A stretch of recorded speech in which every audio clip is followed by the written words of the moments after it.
Are you ready to play some D&D? Oh, are we starting?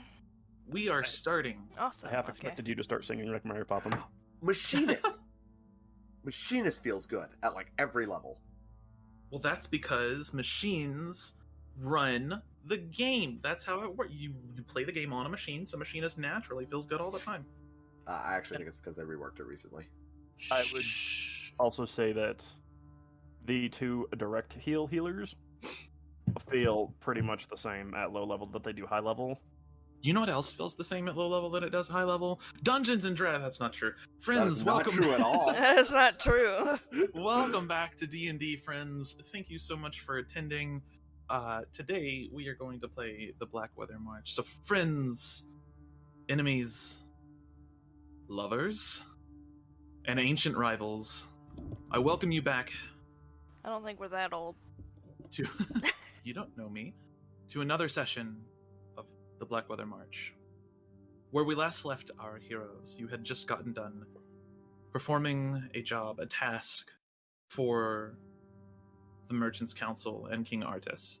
You were to go into Imperial lands, to the Hag's Eyrie, and acquire one Scarian Dalner, a captain of the Blackweather March, of the Blackweather Company, rather. In doing so, you eventually brought him back to the king, and you were rewarded handsomely. Each of you got a fairly sizable sum, and Y'verna got a bit of a favor. They weren't happy about that. In addition, you were also granted knowledge, secret knowledge, of the location of an artifact known as Arcadia. And possibly how to get there.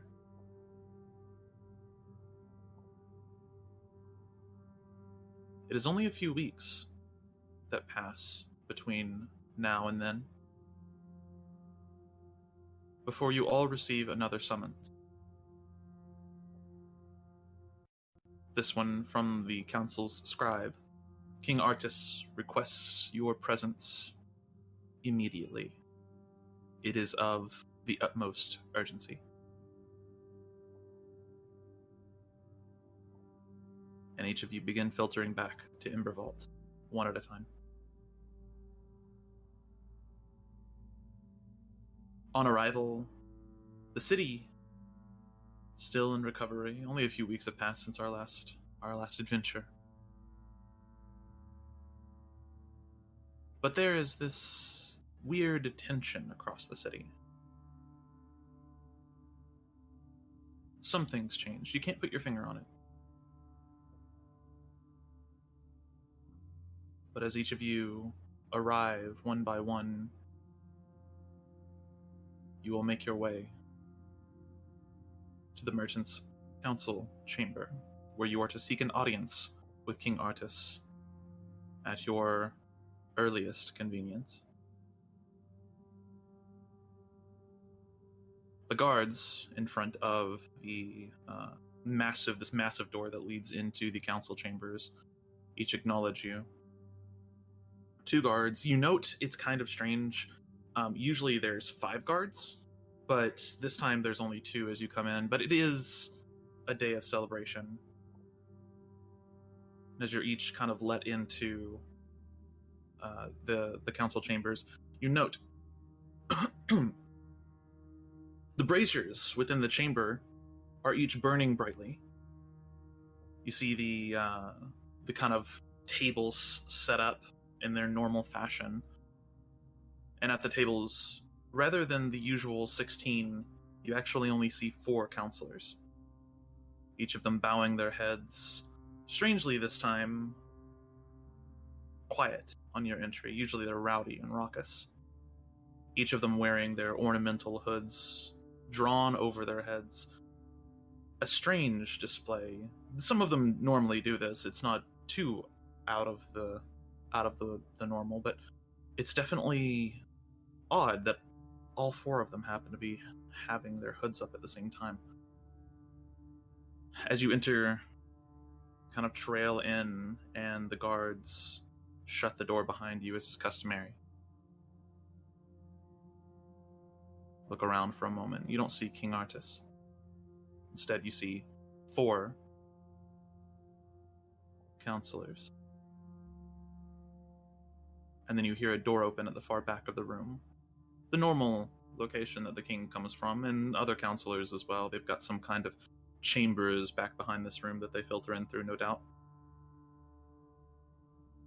And you see a figure step out through the door. It takes you each a moment to process this. It's not King Artus that steps through, nor is it any counselors that you recognize, but instead, a scruffy man standing about 5'6", with a big, fluffy red beard. You've seen this man recently, very recently, and each of you is somewhat taken aback, although Y'verna probably don't notice his appearance right away. Each of you is taken aback as Arcangel-Emonir steps through the council chamber door. He takes a few big, broad steps, a longsword swinging at his hip. Scarian was the guy we just went and captured, right? Just went and captured him, yep. Okay, right. Well. They told me it'd be this simple, but I didn't think it would be. Bunch of little birds falling right into a trap. Love it when a plan goes off without a hitch like this. No, don't get testy. There's no need to fight. I'm just here to talk. You know, we were going to ambush you and slit your throats, but that would have proven difficult, eh? We could turn all the braziers, just dampen them all, make the room dark, but this one, and he points to Y'verna, she's damn hard to surprise. It's true. How about a chat instead? And he walks up to the place where King Artus usually sits, scoots the kind of decorative chair back, and then places himself right in it, one leg over one of the arms. Who's we? Just me and you. These? What? He waves his hand, and as he does, you see 4 skeletal figures draw their robes back. They're mine. Now, you'll have been a right thorn in the side of the Blackweather, huh? Mm-hmm. Yeah. And you, what's your name, lady? Y'verna? Yes? You've been stirring up all kinds of shit. She nods. And I'd like that sword. In fact, you'll now have 2 swords that I want. I want my blade back, and I want the sword you'll carry. No. So here's my offer. Big things about to change in this empire. Nureau's not gonna know what hit it.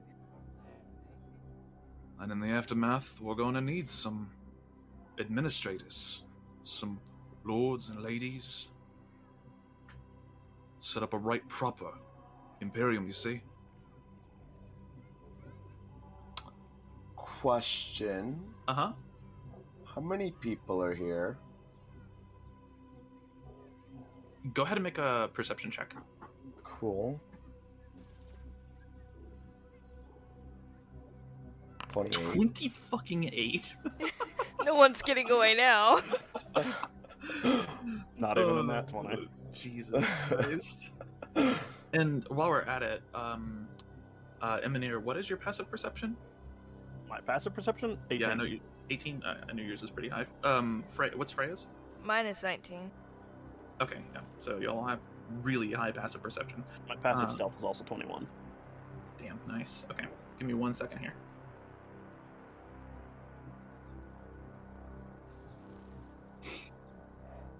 Let's see, so that would be...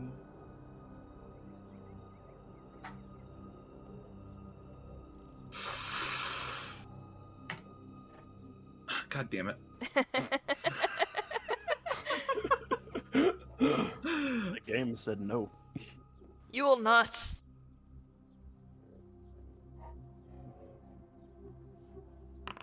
There we go. Oh my god. Okay. I'll screenshot this just for fun. Okay. Okay. Give me a second here. This will be interesting.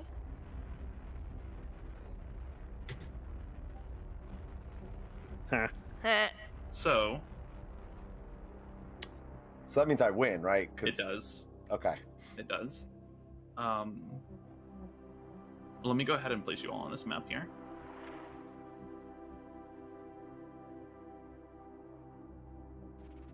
Let's see. Scarian, and then players.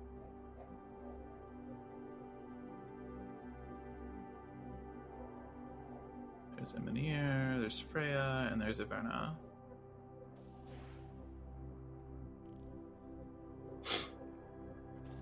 And then for some reason, Yustro is concentrating, so we'll take that off. So is Aubrey. There we go. And then I'm going to switch you all over to the new map. Second here.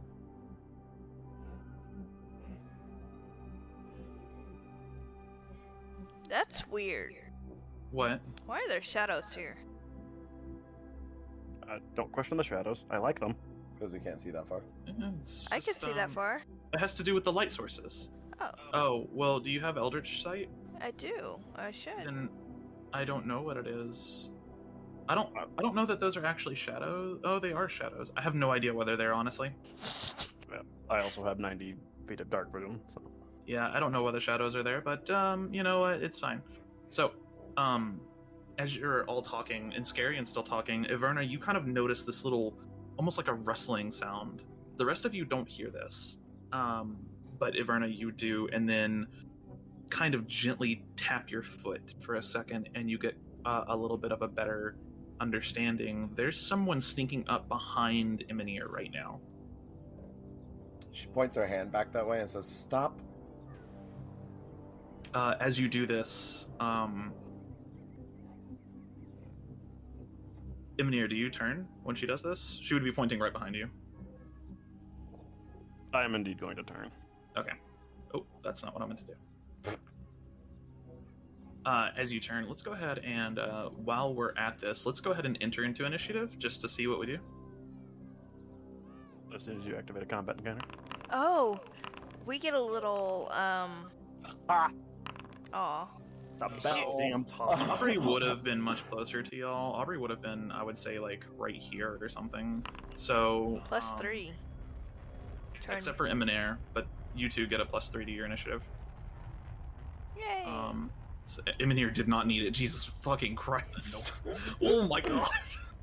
So, 23 for me. Can you change that? Yeah, I will. Give me a second. Nobody gets the drop on me. Jesus fucking Christ. Freya and Y'verna compare decks. I get to add my... Mine is Oh, no, 14. that's just a +5 from alert. Okay, right. So, she's higher than me. I have Okay. -1. So I'm gonna change Freya to 24. And then Y'verna, you are 23. And then Aubrey is 15. Aubrey at level 7 got Aura of the Sentinel, which gives everybody around her +3 to their initiative rolls. So Aw, shit. pretty great. She should have been standing right here, so Emonir could have had it, and they got a fucking 33, but wouldn't have made any mechanical difference. Anyway, as you turn, Emonir, you see a woman holding a short sword in her hand. In her other hand, she's got this kind of weird contraption, this strange-looking device. It's like a little hexagonal box, but at the end of it, there's several points, almost like you would stick it to something. And as she just kind of stops in her tracks, very sneaky, very quiet. And you only see, like, part of her. It's almost like she's not entirely there. So, Well, shit. talking, was it? Listen, you can't blame me. Gotta watch after myself, you know? Gotta make sure that I'm safe. If I could take your mate hostage, maybe I've got a little bit more negotiating power. Wrong person to take hostage. Shara, back off. You're too close to them, they're gonna kill you. You see the assassin just take a single step backwards.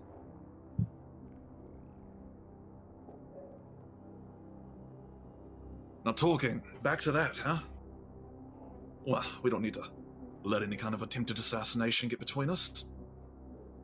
Again, you can be lords and ladies, rich, literal kings and queens, if you fancy. We're gonna carve this land up, you see. We're willing to offer you a peace, if you just so kindly return my blade and Baradin's sword. Where's my father? Indisposed for now. Where is... I can't give you an exact location, even though I'm not high up enough to know that. I can tell you he's alive. Some of the other councillors, not so much.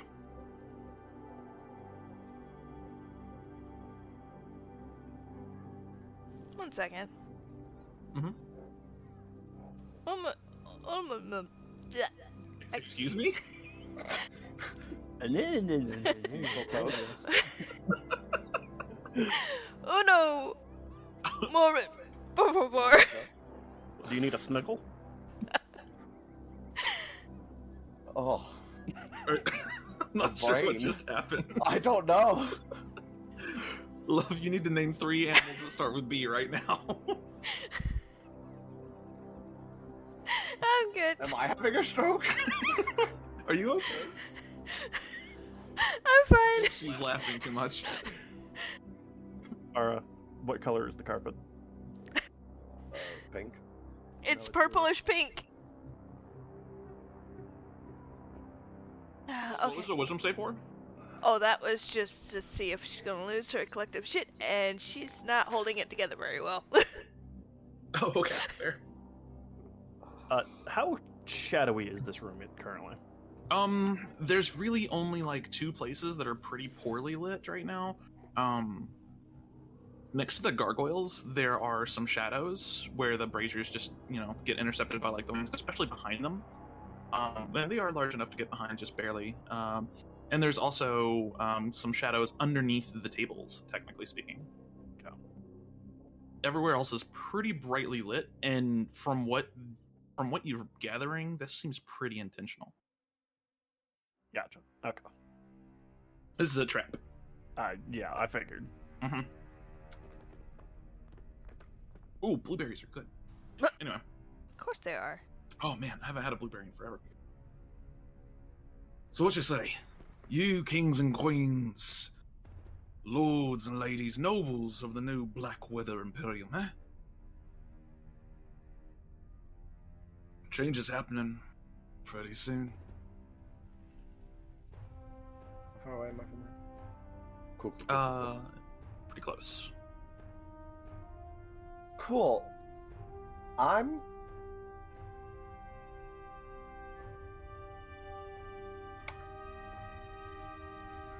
gonna communicate telepathically with her.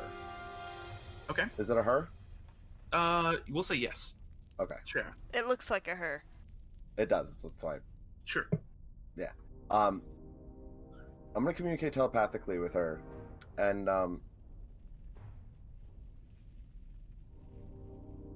I'm going to say, you're very quiet. However,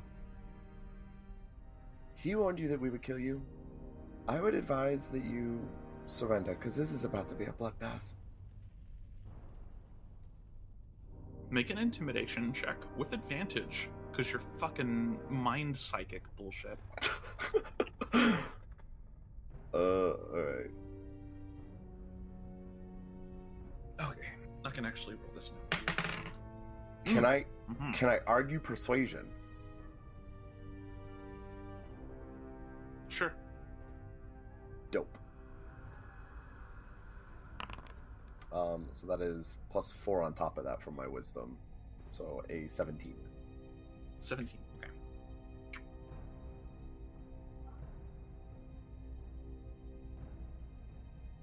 She kind of lowers her blade and she looks over to Scarian. And then she backs up another step. No other response from that, though. While this is going on, I'm going to make one step closer to Freya. Okay. And whisper and ask her if she's able to make any shadows. Darkness. Freya doesn't. You can see she's actively agitated, but she doesn't actually speak out loud. She speaks telepathically with you. I need to be within like 10 feet of the brazier, and I can make one of them snuff out. I'm just going to nod while keeping my gaze fixed on Scarian. I could also just create shadow, so long as the flames aren't magical. So, and I was gonna say this out loud. How about counter proposal? Uh-huh. I see. You give back the king, give back the council, and Oh, we won't murder you indiscriminately. bit of a problem with your counter proposal. Number one, I don't have the king. Number two, like 5 of the council are dead already. Oh, that's not good. Okay. That's not good, no, it's really tragic. One of them died screaming. Really, just awful death. Made sure of it. Oh, Made sure of it. Then slightly altered proposal. You help us find them. Oh, that's an interesting proposal. How about you fuck off? Give me the blades, Nope. or you're dead. Where do you want me to place the shadow, is what she says mentally to... I guess I can respond to your telepathy, can't I? Yes, you You can. can. Okay. No action Anywhere needed. on this half of the room. Sure. Like, as long as it is within 35 feet of me, I can disappear into that shadow.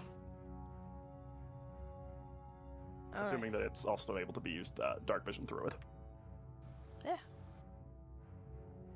Because you're it's not really possible to represent this fully on the maps. I will tell you that there is a lot of overlap between the light from the braziers, but there are sections where it's only really one brazier's light. Especially kind of from what you can gather, just a quick look around the room, because y'all have pretty high perception in general. It would be like this area is way dimmer than the rest of the room. Same with this one over here. And there's nothing else in the room that could lightly obscure me, is there? Not really, no. Like any Unless kind you're of gonna shadows hide that under I'm the relying rug. No. on. If there was a way to do that quickly without using my action, I probably would. What? Hide under the rug? Yeah. Oh, no. That's not really a thing that you could do quickly. Yeah, that's what I meant. Like, Oh yeah, no. like That's- if that that's was a fucking possibility, that would be considered at this moment. Yeah, no. Unfortunate. Anything to get my opening advantage.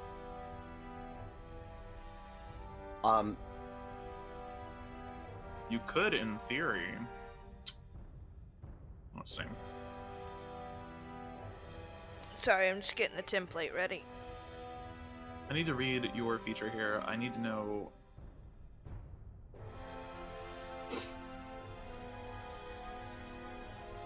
Something about Dread Ambusher.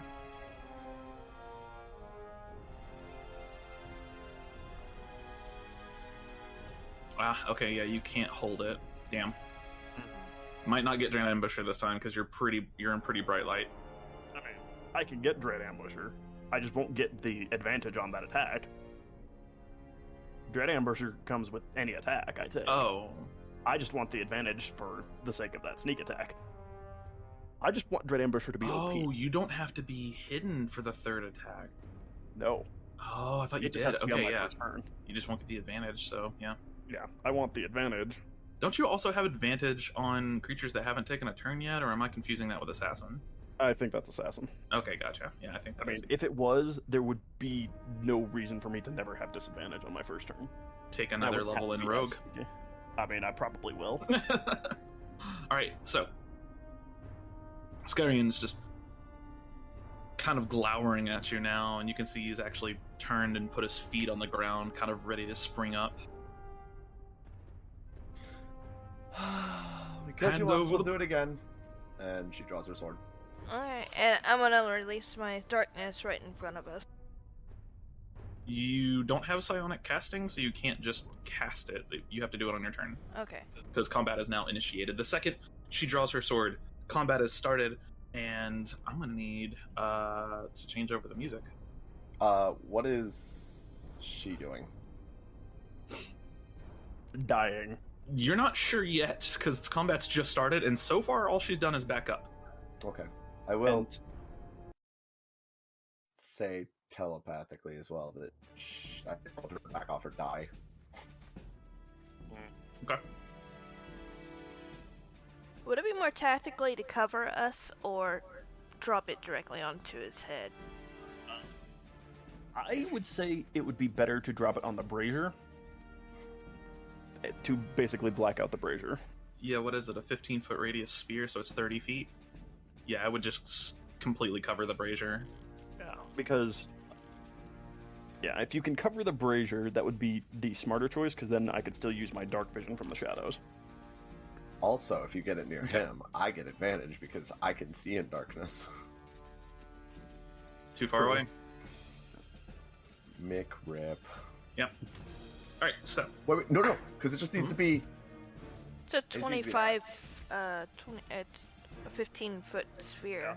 Ara just has to be able to be in it. well that's Yeah. he's still not in it. Oh yeah, that's true. Alright, just Ara has to be needs able to be in it. He That's doesn't. true. That's true. Alright. Emonir, you are up. As soon as she draws her sword, you see Scarion draw his, and all of the skeletons immediately spring up with weapons already in their hands. What are you doing? So I'm gonna start with Skelly Boy right here. Okay.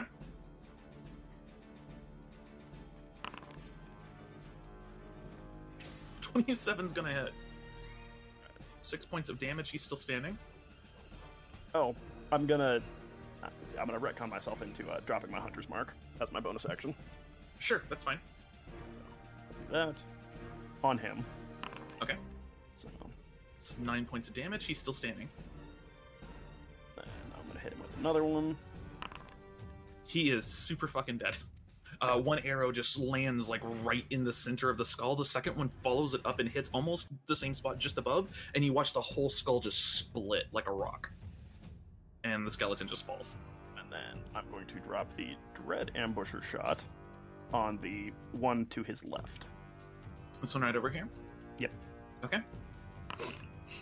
So that one gets a D6, or is That one gets 2d6 and 2d8 on top of it. God damn. Alright, yeah, that... Same thing, again, just pinpoint accuracy right... Basically right where the forehead bones fuse up at the top of the skull. Skeleton just falls over. Didn't even get a chance to draw his bow. Alright, Emonir, are you moving? I'm gonna shift back here. Okay, gotcha. Actually, that was 10.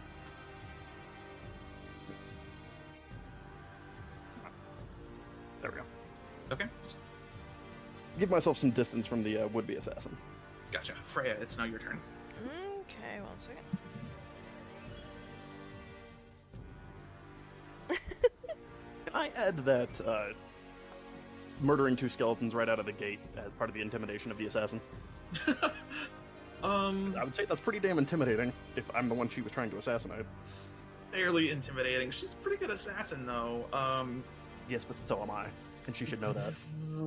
I'll give her a save here, honestly, because at this point she's thinking, she's mulling this over. Oh, okay, yeah.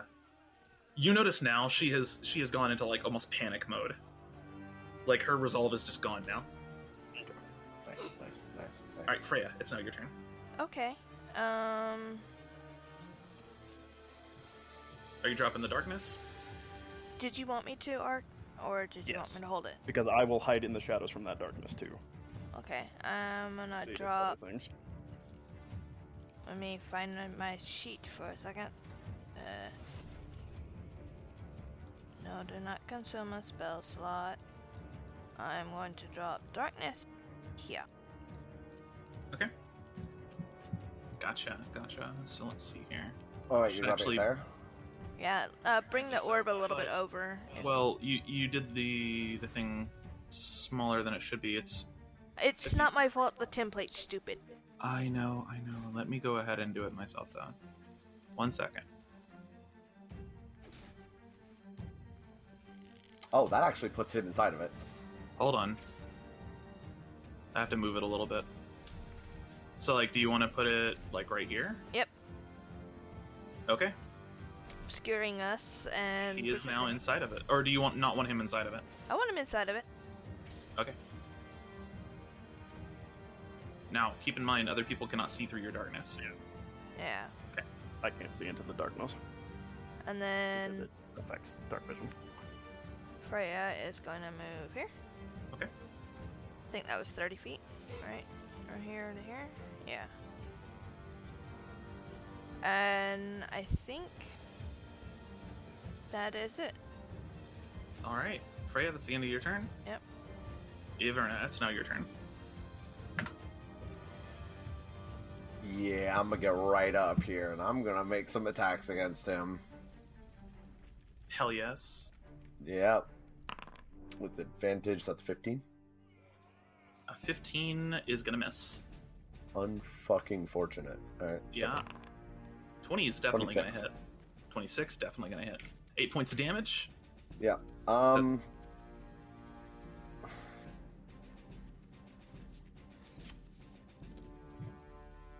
gonna action surge and do it again.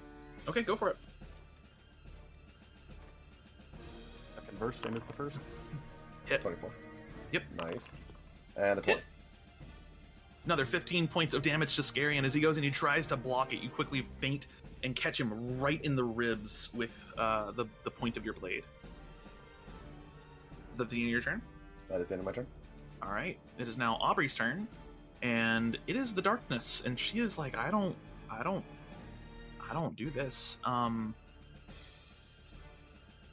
She is gonna run around the darkness. Let's see here. So yeah, she's gonna go ahead and she's actually just gonna get like right over here and kind of get up on top of the table and try to peer over. And then she's gonna dash and run around right here. That is actually the end of her turn. She's like, what the fuck? Alright, it is the assassin's turn, and the assassin...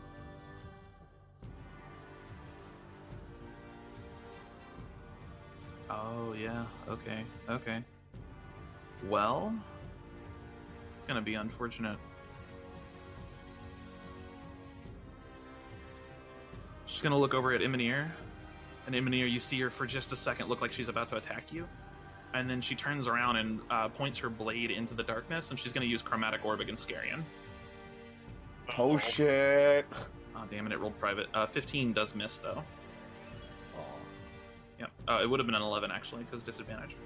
Real question, have you thought up a name for this assassin beforehand? Yeah, sure. I think he's in love. Yep, her name is Shara. Yeah. I mean, no, that wasn't my thought. It was more the, We're gonna she's recruit getting added to the band of, Yeah. Collect them all. It is Skelly Boy's turn. He's going to go ahead and he's going to follow some orders here. He's going to go ahead and attack Freya. With disadvantage. With disadvantage. Short bow attack. That's a 12. Yeah, that misses. Why are they all... Oh, it's because I have my shit set to private. Duh.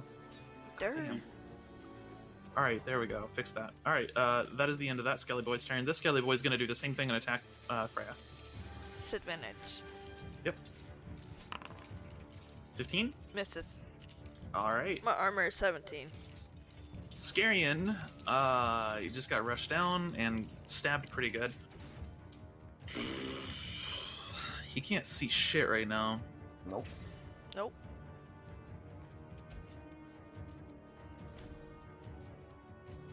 Oh man, does he do this? This sounds stupid.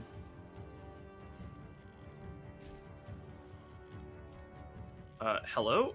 This spell's so broken. Alright, he's gonna go ahead and he is going to cast Slow. Does that? It does. He can't see me currently, though. He doesn't need to. Unfortunate. You alter time around up to 6 creatures of your choice. Oh, it's a 40-foot cube, so it doesn't reach you, actually. Because he can't... Your choice in a 40-foot cube within range. Yeah, he doesn't need to see for slow to actually be a thing. He just has a 40-foot cube. So he can hit you two and Aubrey if he knows she's there. What's his passive perception? Not good. So I'm going to say he doesn't know Aubrey's there. And where Freya was... Yeah, she was within 40 feet. So, alright, so Freya and Y'verna. I was right here.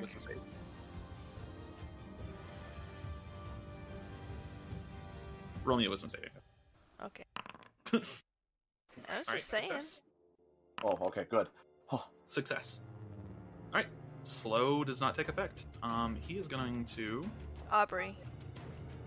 No, Aubrey was too far away from him at the time, I think. Wasn't she? No? Nope. She was closer than I was. Yep. Alright, fine.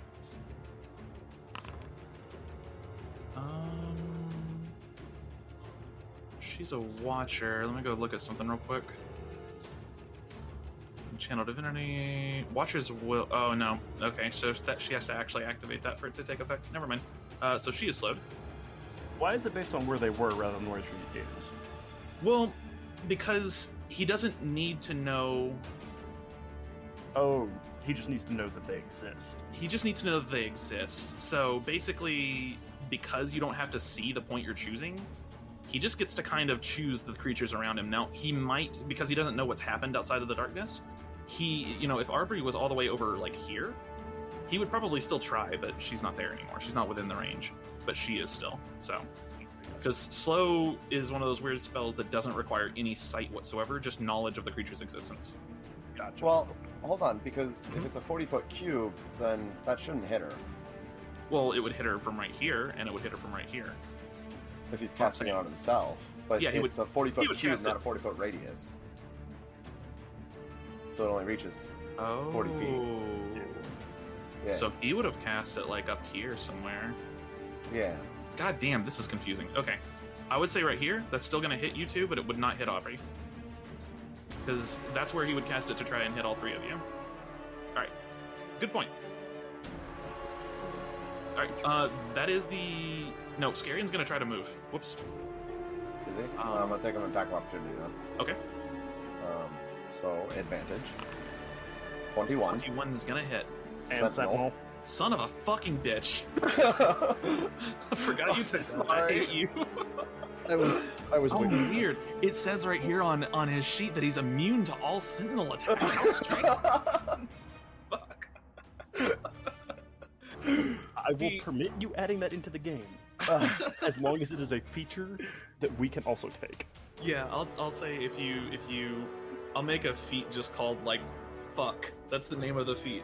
It just makes you immune to sentinel. Anyways, so as he tries to run away, you just turn around and slice the tendon on the back of his leg, and he just starts.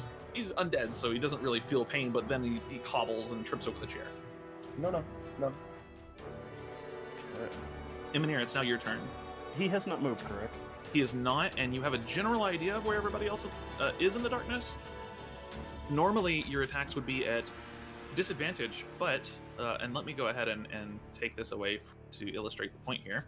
You happen to be in a very, very good position for yourself, because the brazier goes out and you are in the darkness, my friend.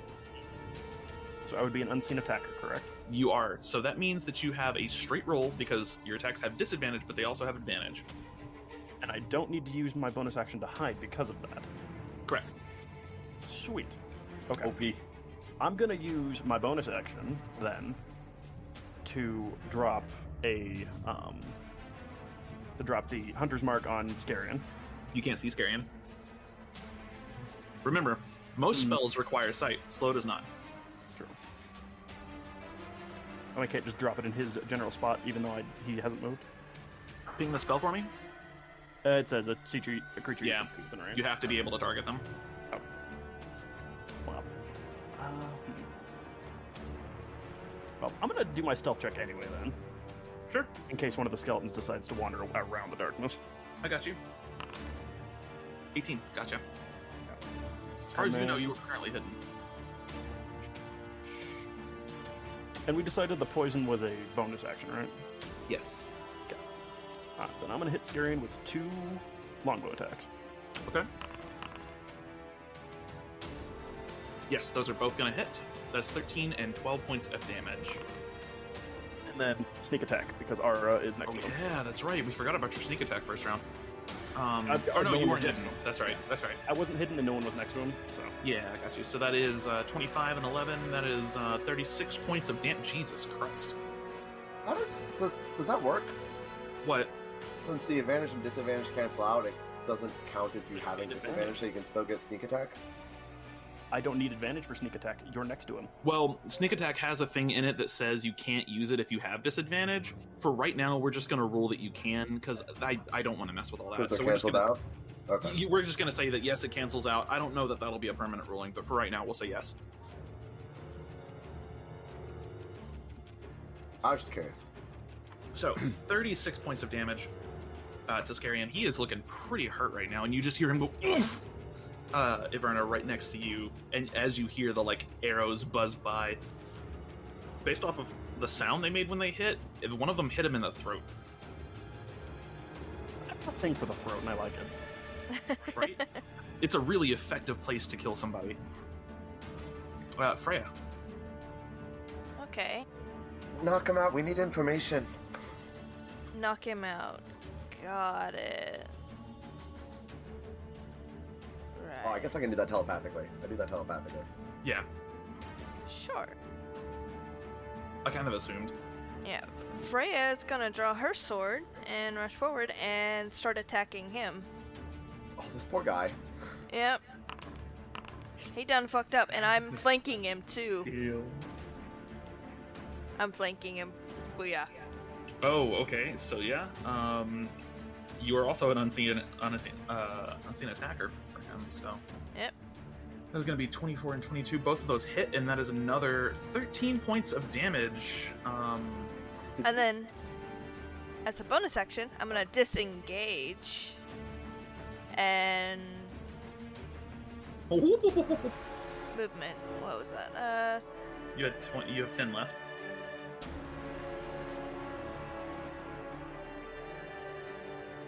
I'm gonna go right here. Okay. That's the end of your turn. Yep. All right, Y'verna. Well, I'm gonna hit him. Yeah. With, Do what you do. Yeah, some non-lethal damage. That's Okay. 25. That is going to hit 11 points of damage. He is still standing, but at this point, he's now collapsed back into the chair. I guess he's not standing anymore. And 22. He's doing what undead do He's when still- they're not dead. Yeah, he's still kicking, sort of. 22 is definitely going to hit, and 7 points of damage is his HP. So you're using non-lethal damage, you said? Yeah. All right, you guys have knocked this dude out twice in 2 weeks. He's having a time. I think he would have learned after the first time. This time Right. he doesn't have a magic sword. Listen, it was all on that assassin, man. That watched 2 skeletons drop and then quivered in fear. Well, she didn't think she was dealing with some psychic motherfuckers.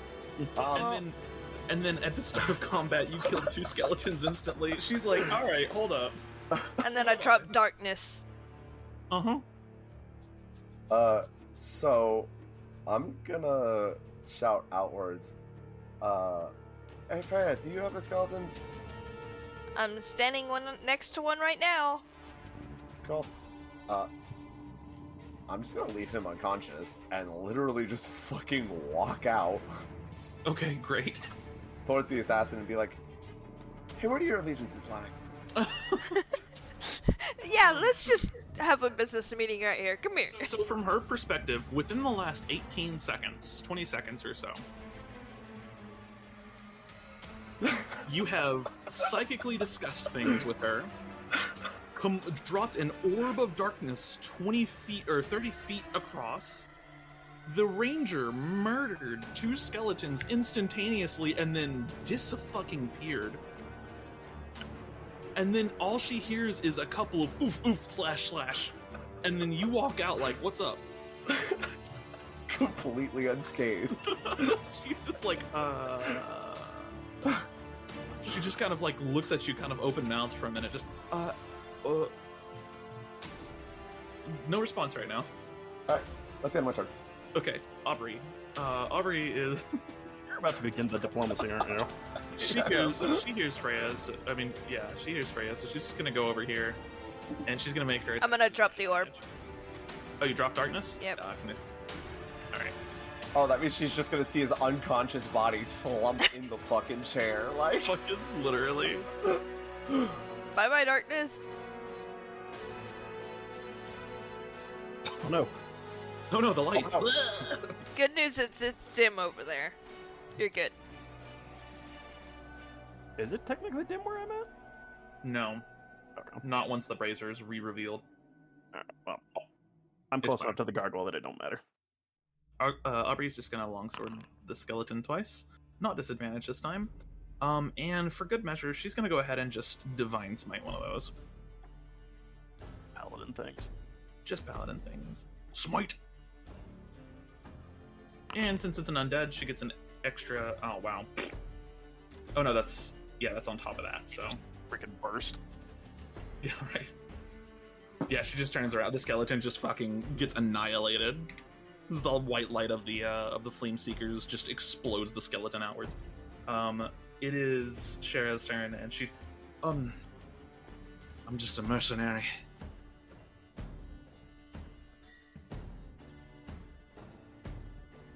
That's the end of her turn. Okay. It is the skeleton's turn. Clickety clack, it rolls to attack.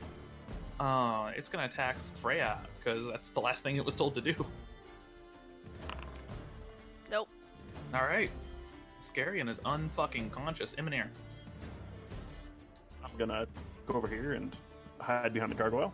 I like how you literally disappeared on my screen. Yep. That was excellent. And I'm gonna do my hide. You are hidden. And Skelly Boy is Back into the ground he goes. Yeah. good measure. There's my sneak attack. Yeah, he had 14 HP. He is very dead. As you obliterate this skeleton, quickly sweeping the room, you all see the danger, maybe not completely past, but in its current form, is no more. Easy clap. Fucking annihilated. Freya takes him from the throne and kind of just puts him on the table. I am curious what this would have wound up as. So she would have had advantage against you, and any attack she lands is an automatic critical hit as long as she lands it while you're surprised. Can you even be surprised, Emonir?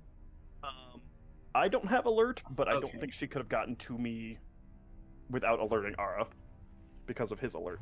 Right, but she could still technically surprise you. I just want to see something here. I guess, what would her stealth check have been? She rolled a 28. Okay. Yeah, it was pretty high. I screenshotted it and put it in Discord. Oh, yes. That's right. That's what that was. Okay, let me see something here. So it would have been short sword damage. We'll just call it... Would she have even hit? That's the important point. Yes. She would have hit? Okay, so... I want to know what she would have rolled here, because she gets the 2d6. Her sneak attack's poison rather than typeless. But she also has venom, so that would be 3d10, and that would be... And then can we make that a crit? How do I do that? There you go. 13, 26, 14. 40 points of damage. Would you have survived that? Yes, I would. I have 58 health. And then she would have gotten a second attack, so... I probably would not have survived. 55. The attack. I would have had 3 health, but I would be living. Jesus Christ. She almost would have one-shot you. Almost. Almost. I think she Assuming would have these rolls. immediately died. Yeah. Yeah, she would does have not. promptly died. She does not have much HP. How much damage was that? 55. Oh. I mean, I was about to just flat out annihilate her anyway Mm-hmm. until Ara had his mental I'm note. I think he curious. realized that and why the mental note existed. I would have 19 health left. I did Listen, 5. Scarian knows you guys. He set this trap. He was like, we gotta kill the fucking ranger. Kill the fucking ranger, but at the same time couldn't kill the fucking person who's an HP sink.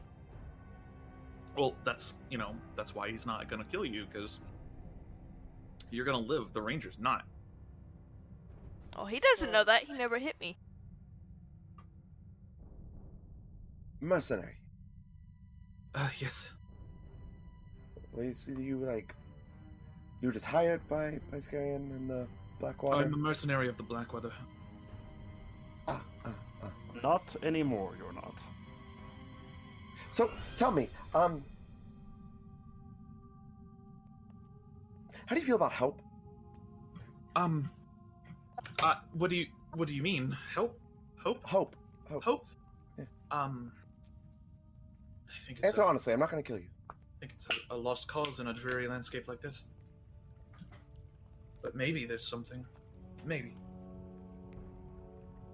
Tell me, do you know? Please hold. I check my notes. As this is going on, you hear Freya moving his body around, and she has taken out rope and started tying his body to the fucking table. I was going to ask you to do that, but I felt it would be in bad taste for somebody to ask a princess to do that. No, Freya is pissed. I'm also going to walk up and assist her with this. This guy's about to lose some toes. Oh, not toes. He might lose an entire body. We'll see. Here it I'm is. going to Oh, take that's not- 2 more daggers that I have after I gave the orc guy his one and took that Isn't back from him when I diamonds? got back to town. And I'm going to basically staple gun his hands to the table. I can't find my notes. What are the 2 people's names that we hired? The girl and the guy. Arkosh and Honor? Berlana? Yeah. Bree, right. Do you know an Urkosh and Berlana? Let's find out. Or Bree, for short. I've heard of Arkosh. He was a military man that was hired. He caused quite a ruckus a long time ago. He was never really one for the Blackweather. Not that I could tell, anyways. Yeah, seems like him. Do you know Berlana? Not sure that I do know. Goes by Bree. No. Oh, right. Well, what were the other 2? The leader. What's the Oh leader's name? gosh. His name started with an H. Oh, I thought it was Marcus. Oh, it might have been actually. Oh no, it was Malador. Malador. Okay. Yeah, He's You know just Malak. lost half his jaw to a bow. yeah, it was Malador, Laren, Berlana, and Inkosh, not Urkosh.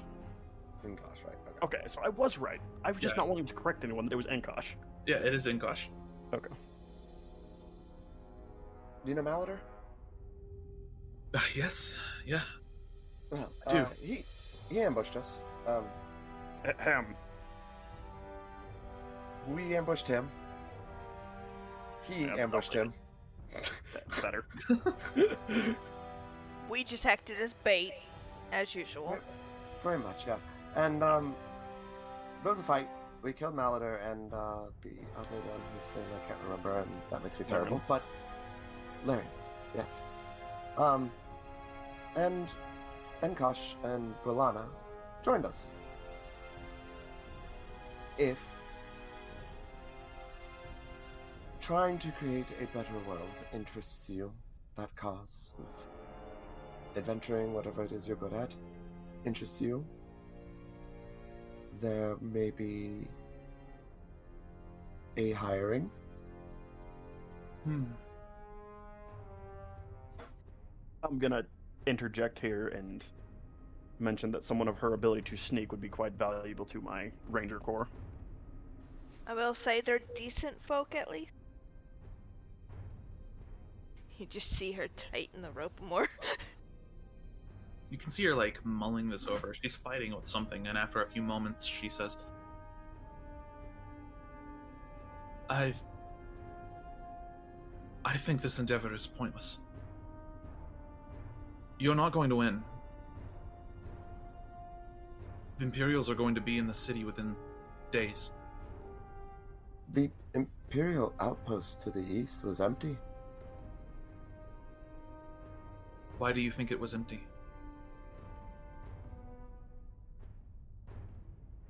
Are you implying that they used the disease as a cover? Her face kind of darkens. They're the ones that made it. Or at least part of the plan, weren't they? I don't know all the details, but you see her just fighting with herself here.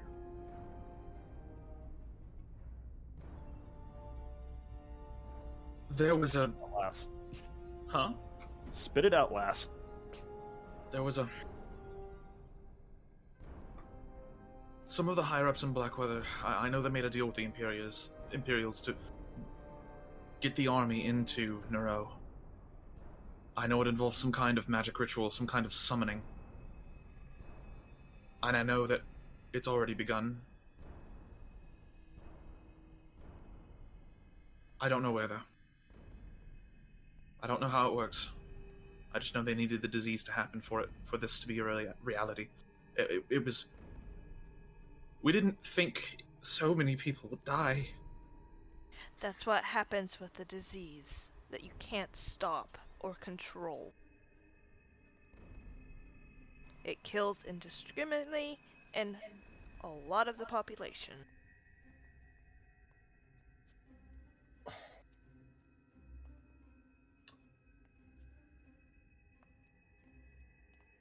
Y'verna wipes off her blade and puts it down in front of her, like her hands on the pommel, and sort of like faces her direction. I mean, she can't look at her, but Right. You know. And says,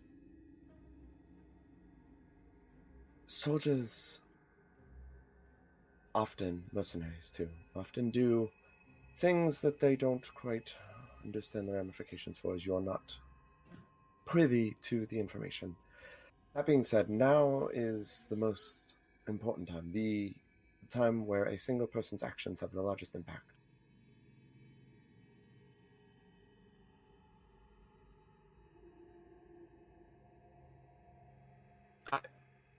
We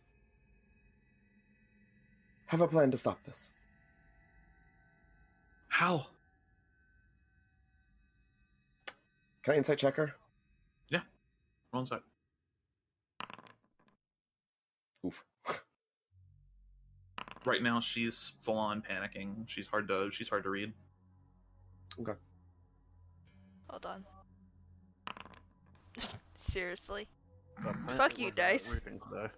Well, Yeah. it's more just she's panicking. She's hard to read. That's fair. We Yeah. know of a secret and a location regarding what was the event that stripped magic away? It's in the scar. The Echo. The Echo. Potentially involving the Echo.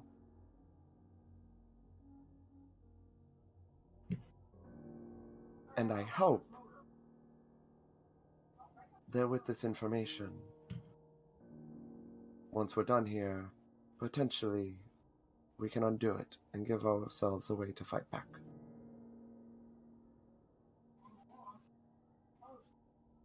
She just seems kind of lost. The Imperials are going to murder all of you.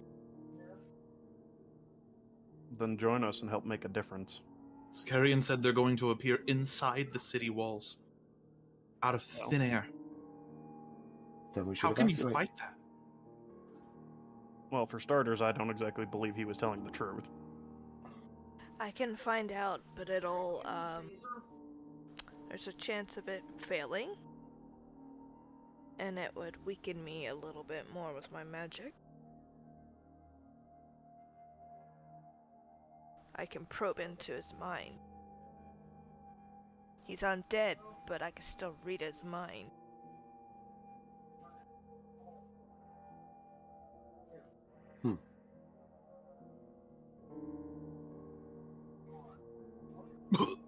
Oh, Freya, fucking cripes. Freya at this point is sitting right next to his head, looking down at him. You're sitting right next to his head? Yep.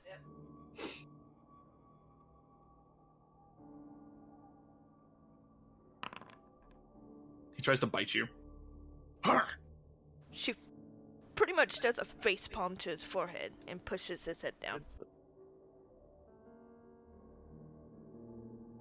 Oh. Oh, god damn. Somebody get this arrow out of my throat. You can live with it. I'm gonna reach down and push it in further.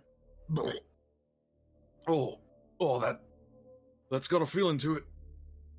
It's like choking on hot sand. It's an offer that I can make.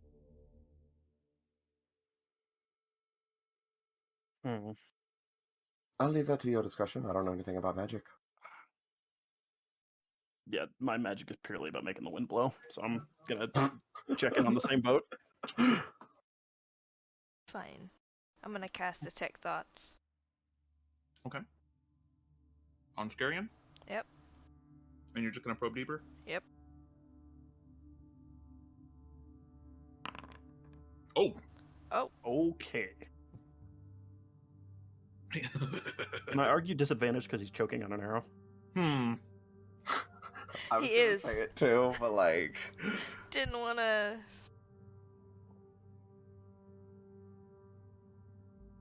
I mean, it would be pretty hard to concentrate while there's an arrow in your throat that I just shoved in a little further. can I use this to do this thingy? I don't think I can. What is his wisdom naturally? Okay, it's not super high. Couldn't cost- I'll say yes, but I'm re-rolling it rather than taking the disadvantage. So we'll give him a Okay. second roll. Okay. 13. Does that succeed? No. That 14. There you go. You probe deeper into into his thoughts, poking around, looking for information. You come across a memory, a recent one. He's speaking with a hooded figure. At first obscured, but as she steps into the light, you recognize her. One of the new counselors that you had met, Ursea,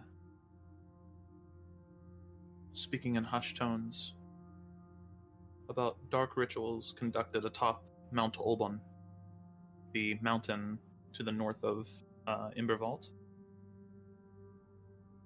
She says that when the stars are perfect, that is when the ritual will commence. Oh, yeah. A bitch When's that I that gonna stuck her be? behind, right? It is. Yeah, when's that gonna be? I'm in a fucking hurry. I need my sword back. Skarian, calm down. You're going to get your blade, but in order to complete the ritual, we need one final piece. You see, we sent these adventurers, these ne'er-do-wells, poor misguided souls, on a quest. Quite a while ago, actually. And we wanted from them a blade, you see. Baradin's blade. Okay. She says, we needed Baradin's blade. It is one of the 3 pieces to the puzzle. And they took it. At first, we couldn't believe they had the gall to take something like that. It's absolutely insanity. But they did. And I think we need it back. So what I would like to propose is a simple strategy.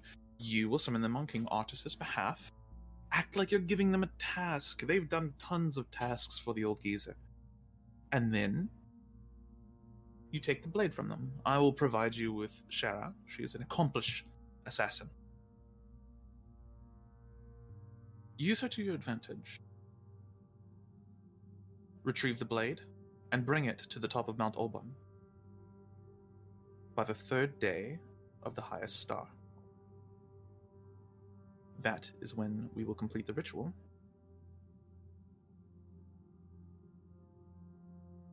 If you don't bring the blade by then, it will take us a few more days. So I suggest that you hurry, because any delay in this is going to make me very unhappy. And Scarian, you know how I get when I'm unhappy. And you see her eyes flicker a little bit, from normal human-ish pupils to these slits.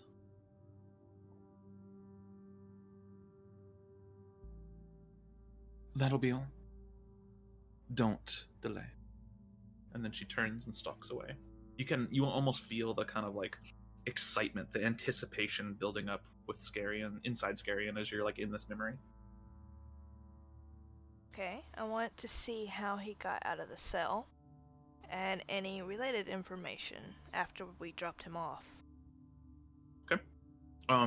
He was interrogated. He was questioned by the council. But during questioning, a figure entered the cell and released him.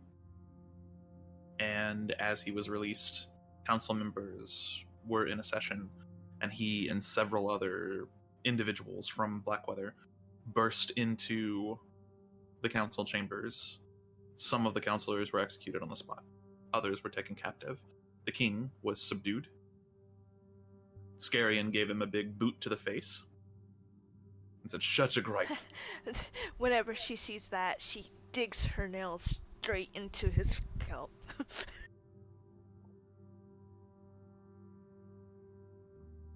And that's basically the story. What I knew about I should've any killed mini? that bitch when I had the opportunity. What other memory is there? Like they took him off somewhere, or What do you mean? artist. Oh, so the counselors that were apprehended were kind of dragged away. Scarian was left behind for this particular mission. So no word about it. He has no idea. He was telling the truth. He has no idea where they are. Okay. Guess Lady Bitch finally decided to strike. I'm sorry. I should have struck first. Yeah. I didn't like her anyway. I just wasn't about to murder her in the middle of a council meeting. That would have gone poorly. Yes, but also no, apparently not. I feel like that situation would have required more diplomacy, but would have been better than this one. I think I agree. Probing minds. Typical bullshit trick. You're just like the auntie. Just like 'em. Oh, the thing I worship is far worse. Trust me. Roll time an he intimidation check. Next time he opens his mouth, I'm going to shove the hilt of my dagger in the back of his teeth. Ooh. There's a reason for it. If he starts talking again, I'll go 10. further. I suck at this. Then he Maybe. Oh, yep. He's my wall. I know I'm going to grab his tongue with my other hand, Oh no. and I'm going to chop it right off. Okay. I'm tired of hearing his voice. Detongue the scary. Listen, my Australian accent is not that. Yes, it is. It's more who he is, not the accent that's going with it. That's lovely. I know. I was making a joke. As he as you do this, he doesn't feel pain. We've already established this, so he just kind of glowers at you like, "Fuck." I'm going to advise the princess to look away. He just goes, "Whoa." I'm going to take one of the eyes, Oh, so he can only glower at me half-heartedly. I definitely. through the eye. Yep, I definitely look away. He's pretty hurt right now. I will warn you, this could kill him. I think we've gotten the information we need from him, so I'm not too concerned about that. Okay, I need you to roll an attack with a dagger. Roll the damage specifically, because you're definitely gonna hit. I don't have a basic dagger in my pack. Just roll me a d4. Okay. Okay. We'll say he's still alive, but just barely.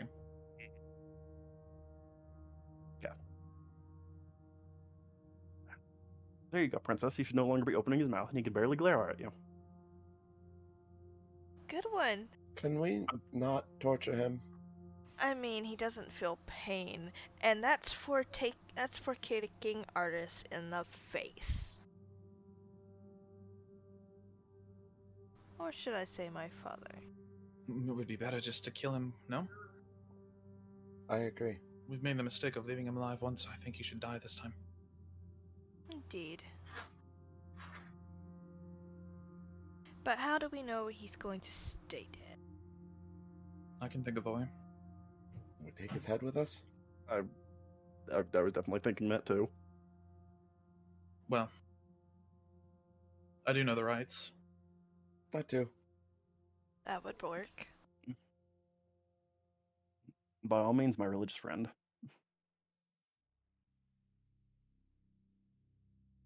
I condemn you, Scary and Dalna, to the flame. May your ashes scatter in the wind.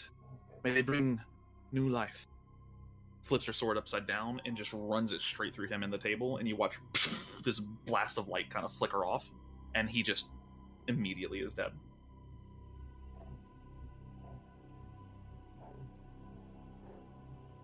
All right then.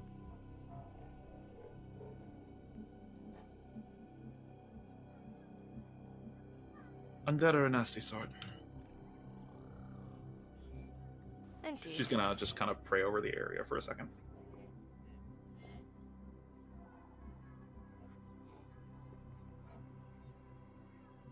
So what next?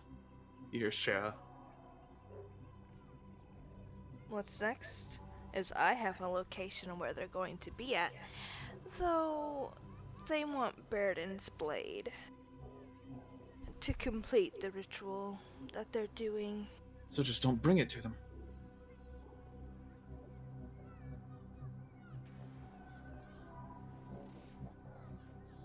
The fucking Pikachu gif.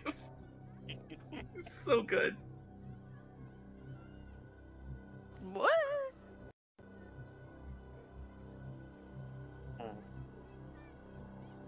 I don't feel like we have the option of ignoring this situation. No. Considering it would only delay them a few more days and then possibly send people after you. For that blade. Again. We also need to find the king. I would very much like my father back. I'm barely holding my shit together. No, that's fair. And I'm not about to abandon an ally. He is still alive, but the rest of the people that were taken were all dragged off. He legit didn't know where they got dragged off to. Do you know? And she looks at the woman. No. Insight check. What's her surface thoughts? Right now, she's trying to figure out how she gets out of this alive. 17.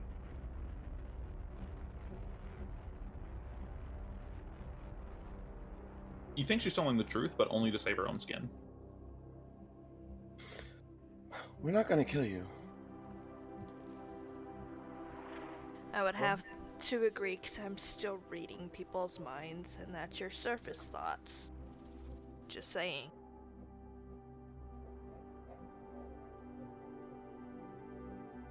I don't know. I don't know where they took them. I wasn't part of the team that did that. There's... She kind of thinks for a second. There's a... I wonder if she would know this. Let me roll. Okay. There's a chance that they took them for sacrifices for the ritual. Great. Or to be bargaining chips.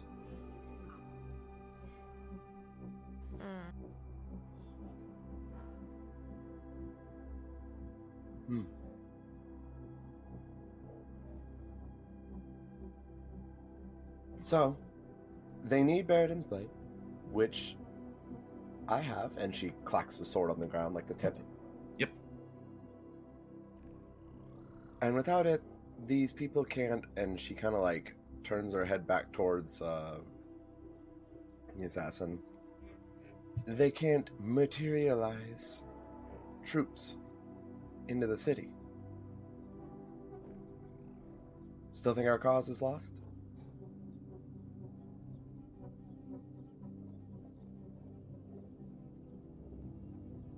What do you want me to do?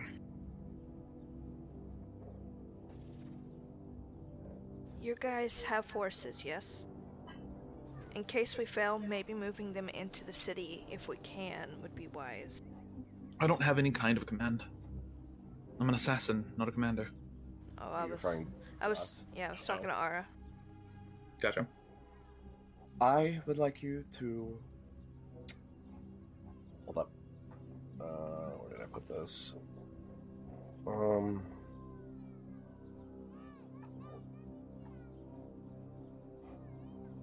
Do you know of the settlement Enda Osterian? I guess we got Enda Osterian. I've only briefly heard of it. It's new, right? Yes, that's my settlement. Hmm. And what would you have me do? I would like you to run a message to Enkosh. I can do that. I'm gonna insight check that. Okay. 22. She's truthful. Okay.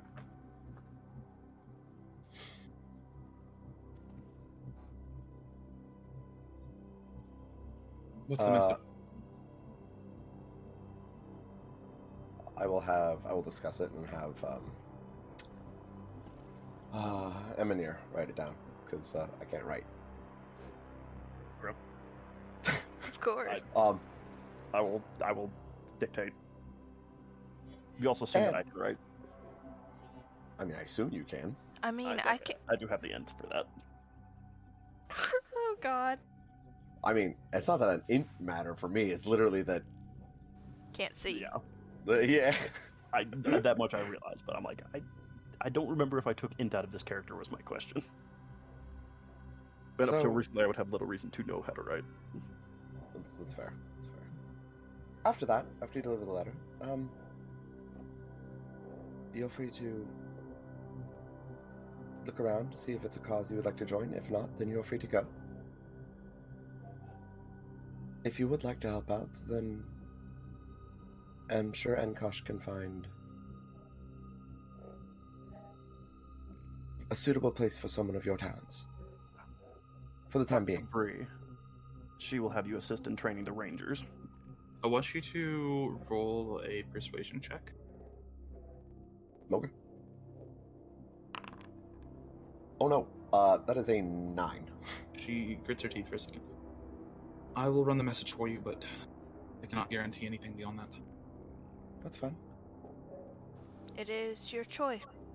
I suspect this place will be overrun with Imperial troops by the end of the week. Well, if it's not, then you can come back and have a home. I suppose we will see. I will take Indeed. your message and then I will get as far from this place as I can. Sure.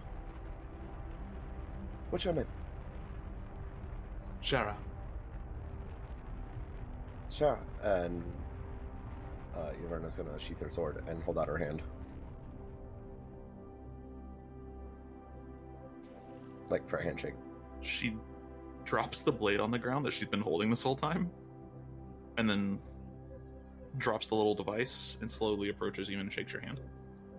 My name's Y'verna. It's a pleasure to meet you. Indeed. We should be swift. Indeed. So, the letter. You were asking for troops, Freya? Yeah, I figure we should probably be prepared. Could I, in theory, authorize some troops to come into the... As the king's daughter, there's a chain of succession when the king is deposed. You are not necessarily part of it, but you do know the guard captain. I can talk to the guard Oh. captain.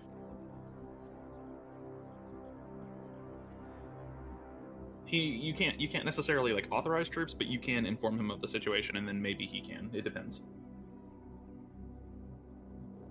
So should we do that now? Then write the letter with the details? Yeah, 1 second. Open the door. Guards, get me the captain right now. The guards are gone. Okay, those fuckers were on it. Ah, shit. I'm not terribly surprised. Neither am I. I will be back. Honestly, I should have done a stealth check as soon as... I guess that wouldn't have mattered because we were in the middle of a bright area, but... Yeah. So Freya, you go and find the guard captain, and after kind of spilling this information to him, roll me a persuasion check to convince him that you are telling the truth. Yeah, I'm totally not telling the truth. 21. Can we argue that she has advantage just for flavor's sake? Well, And, yeah. her panic? Well, and also she's the daughter of the king and all that. Yeah, I would say he scrutinizes you for a minute, and he's like, "What the fuck? Hello? What the fuck are you talking about?" The body's on the table if you want to go look. He's like, come to think of it, I haven't seen the king in 2 days. That is most unusual. Usually he's flaunting every chance he... What? And I haven't seen Sheress. Councilman Sheress is gone. And that new council lady, Isaiah. She betrayed the council and is trying to put... go through this revelation. He goes, "We have to get the troops mobilized." And then he runs over to the wall and pulls up a horn. I pull on his arm. I'm going to, that settlement on the way, the ones that make people think they're rebels. I'm going to request that you bring them into the city just in case, because that's how people know them as. Burned. The fake rebels. I didn't say fake rebels. You kind of did. The rebels, but not like hostile rebels. They're allies. They want to help. Yes. We will do our best. Let me get the guard mobilized. I believe I posted a gift that's very accurate.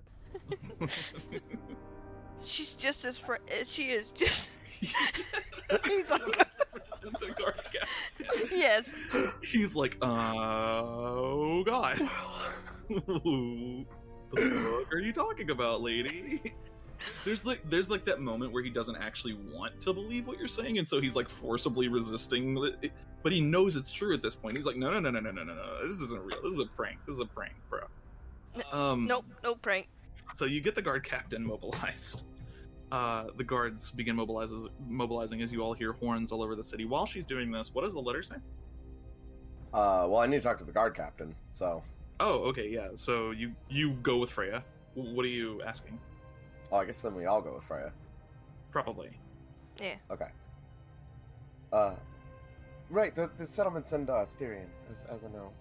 Not rebels. Okay, Sorry. I'm the leader, allied with the king. Promise. right. I have troops that I can contribute to the cause, as the king has been a very staunch ally, and I would like to prove that I would like to uphold that. If you have troops, please send them our way. Yes, I will put them under your order. Perfect. Are you going to... He kind of thinks a minute. Are you going to go and stop this? Try. Yeah. Yeah. I'm pretty sure we'll lose the king and the council if we don't. As well as the city. You're kind of important, yeah. Freya's head is with father, not city. She's torn between the two. Understood. I will remain vigilant here, and hopefully you have a city to come back to.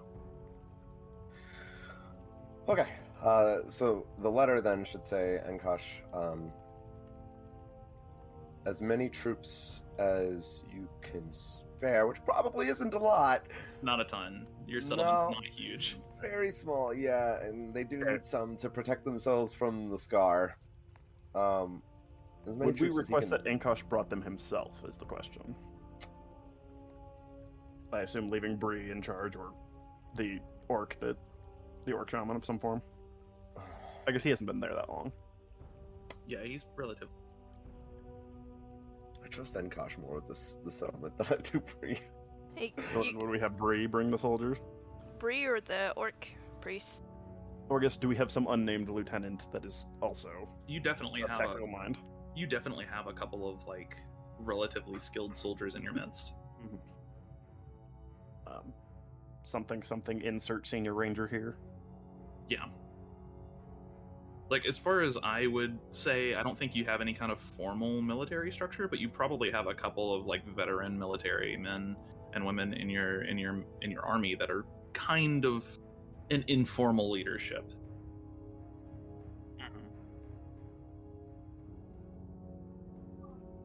Yeah, I would like Enkosh to stay there. Okay.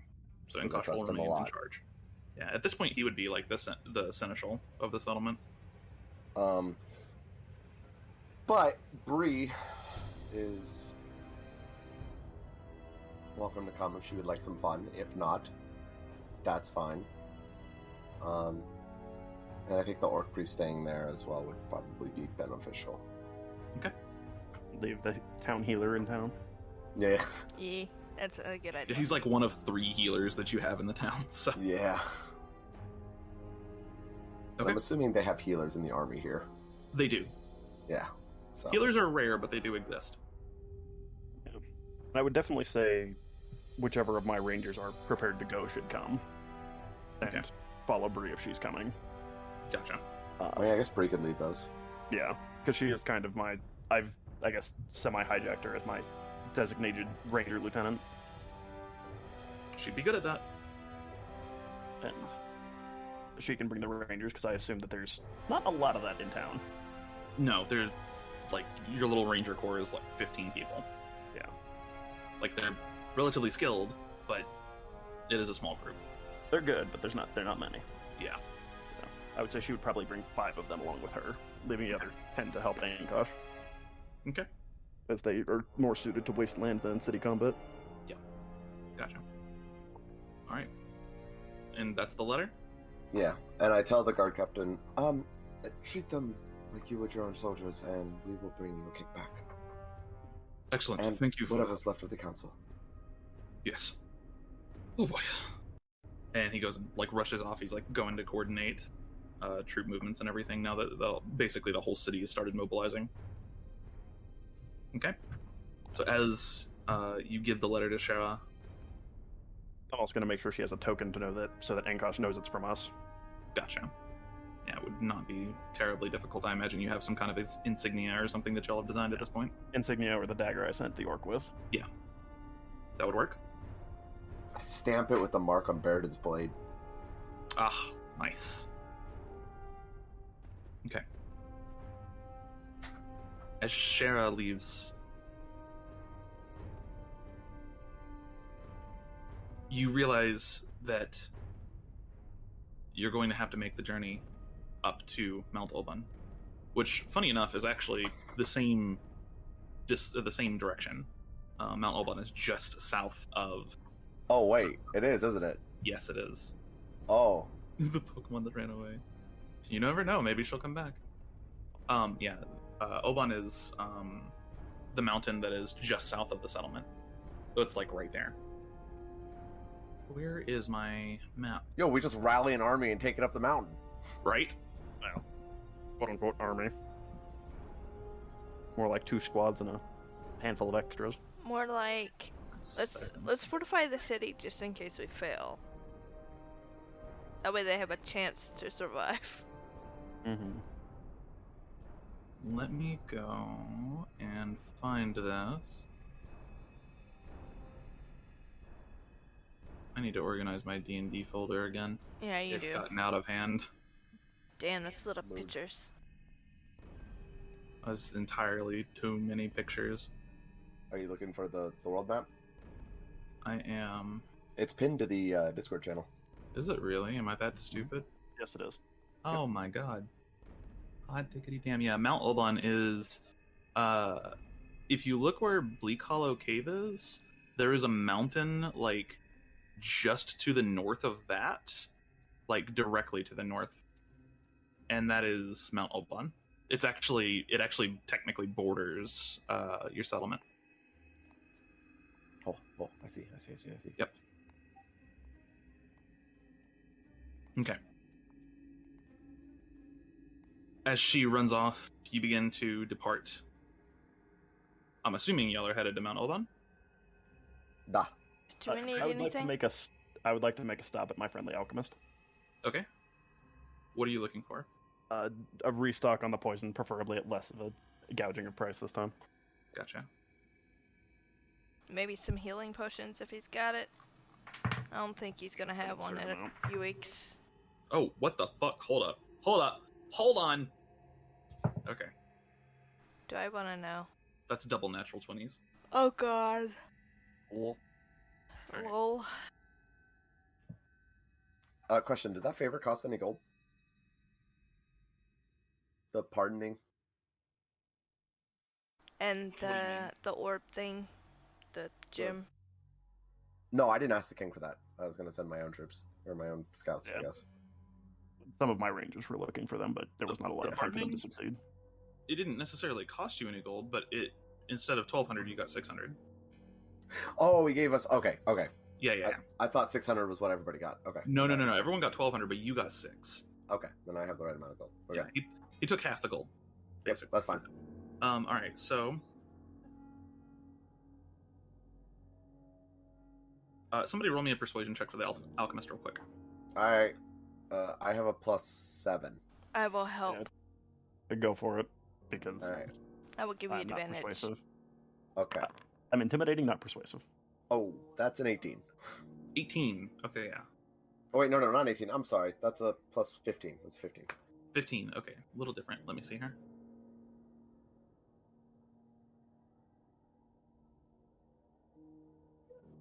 While we do this, can we take a break?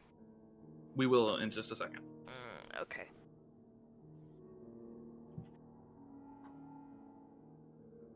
Oh, hello, Caesar. What was that poison called? Orc's Bane. Orc's Bane, that's right.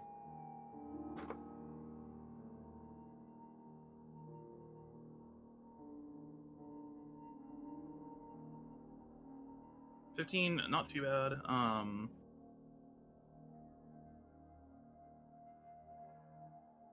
We're gonna shorten the interaction here a little bit just to make sure.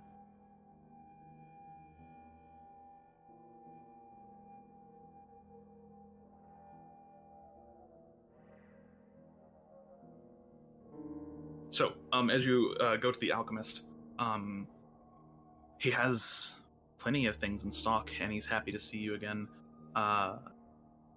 Very happy to see you again, as pretty much his only main customer is pretty much the military, and occasionally like other, basically poor people. But he caters to more expensive customers, and poultices and stuff like that don't make a lot of money. It's when people like you come in that he really hits big paydays. So. He has several potions for purchase, including 2 of the Orc's Bane. But during your purchase, he does also offer you, as you kind of like, he's like, "Oh, you're in a hurry. You're going to fight something dangerous." As you kind of explain the situation a little bit to him, I imagine you're probably pretty vague. Yeah. He does offer with your purchase a single potion of invisibility for free. Grant you invisibility for 10 minutes, but if you attack or anything else, it goes away. Now, I assume that's not 100 each for the Orc's Bane. I think I it feel is. like I only paid him 42 for 4 last time. I don't remember, honestly. Yeah, that should be 100. That should be 50 each, actually. So with a 15, that would knock that down to 35 each. Why not? I will definitely restock my poisons. How much would that knock the superior healing potions down to? The superiors, it's going to knock 15 gold basically off of the price of each of these. So it would be, okay. Yeah, you can do the math. 170 minus 15, etc., etc. So is it 285? 285. Mm-hmm. Okay. I'll hand him 140 and take 2 of the lesser healings as well. I'm gonna take Okay. one superior. Gotcha. Oh wait, you're buying a superior? I was going to. Do you want There's them two both? of them. Yeah, there's two. Well, I was gonna buy both of them. If you want them, you can have them. I'll just get a grader or something. 3 Okay. minus 140. All right, yeah. If you're okay with that, then I'll pick up Yeah. both of the superiors. Yeah, I'm fine with that. Minus 570. Oh boy, I'm poor again. Hooray! I'm also going to drop 10 gold pieces in a vase on my way out the door that he's not going to notice. And he'll find them later. I'll think you tipping the guy too. Tipping him, making him work for it. If he ever cleans out that vase, he'll find it. With a little note that'll make sure that he knows it's from me. He's going to be my personal alchemist by the end of this campaign. And it's not like I don't have the money to spare at the moment. True that. All right. Okay. Oh. I took 2 graders. I think that's all I'm gonna take. And I will... Is the potion of invisibility in the compendium, or... It should be, yes. Assuming I can actually see anything in the compendium. All right. With that, as you begin to depart, let's go ahead and take a little break here. Oh, thank goodness. All right, back. Call it 10 minutes. All right.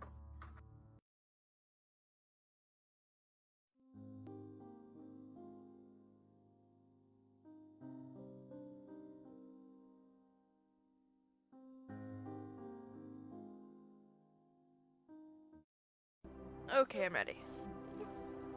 I'll stop looking for gifts now. All right. I fucking love VeggieTales. So That is the deep contemplation of someone questioning everything in life. it really is. All right. So, as you begin your journey out of the city, you make all haste towards Mount Oban. Now, the journey is a few days. It's going to take you a while to get there, but you press on as fast as possible. Eventually, you arrive at the base of the mountains. A journey not necessarily safe, but safe enough. As a note, you would all have, at this point, had a long rest. Oh, yay. Huzzah. Huzzah. Sir. Oh, hey, mountains. Yes, this would be your favorite terrain. It really is. Everybody else is going to get fucked in this terrain. Whereas I could run through a swamp at full speed if it is in the mountains. Correct? Hey, swamps exist in the mountains, I think. I don't know. I didn't do any research. In theory, but I don't basically, know. I don't believe anything can slow me down in the mountains. Yeah, pretty much. I really need to remember to use frickin' the luck effect on Baradin's blade. Oh yeah, it's really good. I keep forgetting because it's dawn, like it refreshes on the new dawn. Yeah. And my brain is like, well, long rests are a week. Yeah. And I'm used to kind of just lumping them together. That's fair. And so I keep forgetting to use it. It refreshes on dawn specifically. So. Yeah. Fuck, I totally would have used that on the persuasion check earlier. Hey, can we retcon? No. It's too late now. We've already gone through it. Lots of happened since then. Shara does break off from the group pretty much as soon as you hit the mountains to ride around to the other side and reach the settlement. Question. Yes. Can I ask her to reconsider? She says no. Damn it! All right. She is like she's gonna finish this task and then she's going all the way to Rosefield. Just get the fuck out of here. I was hoping I could try and persuade her again. Unfortunately.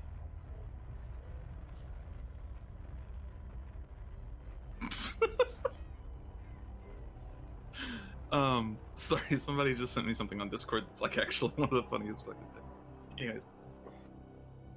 As you reach the base of the mountains, not unscathed, on your journey, you did have to deal with some bandits at one point who didn't quite realize who they were attempting to ambush. A bunch of CR1 bandits. at another point, you do come across a pack of these strange, like, canine creatures called deep wolves, and they usually kind of hunt and gather around big, long cave systems connected to the Vorn. No, none of them are named Pokemon. You encounter a pack of deep wolves and have to deal with that. But over the course of this journey, you make it safely to the base of the mountains and begin your ascent up the mountain. Now, there is kind of an old wives' tales that there's a temple at the top of the mountain, but none of you have really ever paid any given that any credence. But maybe. You start to wonder. As you ascend the mountain, an ash storm starts kicking up. It's in its early stages, but as you kind of begin to look around for shelter, you see in the kind of foggy darkness figures. And then 2 arrows whiz out of the darkness. I'm going to go ahead and move you all over to a different map. Is it obscured darkness or? Everything is lightly obscured here. Okay. Yes, it is. Otherwise, it's just normal natural darkness. All right. Let me go ahead and put Remember him that here. things with dark vision can't see me. Correct. And I'm immune to surprise. You are, yes. You are not surprised, but they are hidden. Let's see here. So we're gonna go ahead and then I'm gonna move you all over on this map. Cool. I need to Also, sneak peek again. unseen What? attackers do not have advantage on me. Why is my token not giving me the right amount of light? I don't know. Let me try and fix it for you, I suppose. Thank you. I don't know. It says that you have no vision, so that's probably the problem. It's 120, right? Yeah, it's 120. There you go. Thank you. Okay. Mine is and also then 90. yours is also getting fucked up. Yours also says 0, so... And then Aubrey does not have dark vision. She is a simple human. During the meeting... not meeting, but when you were talking to the mercenary, in the background you also all heard her just go, "Die, stupid skeleton!" as one of the skeleton started getting back up, and you just heard her beating it to death with a chair. Anyways, That one arrow didn't necessarily sever the spinal cord. yeah. Let's see here. So I'm gonna put you right here. As you're all kind of starting to seek shelter from this storm here, I need you all to go ahead and roll me some initiative, please. And also add 3 to your initiative. You should be able to right click and update your initiative. I cannot. Nor can I. Really? Yeah, really. That's this Alexa played. It's okay. I added it on the sheet itself. Oh, that's pretty cool. Now keep in mind that's only when you're within 10 feet of Aubrey, but yeah. Yeah. Oof. I was Big looking ouch. at 8. I almost got back to that 30 with Aubrey's help. Yeah, right? And then Aubrey will also roll here. No, I also should not be concentrating. And then I will remove that +3. Yeah, it's only when you're within 10 feet of her. Yep. But I assume that because she has that ability and because you all know she has that ability, you probably kind of hover together. Anyways. I'm going to change the music here.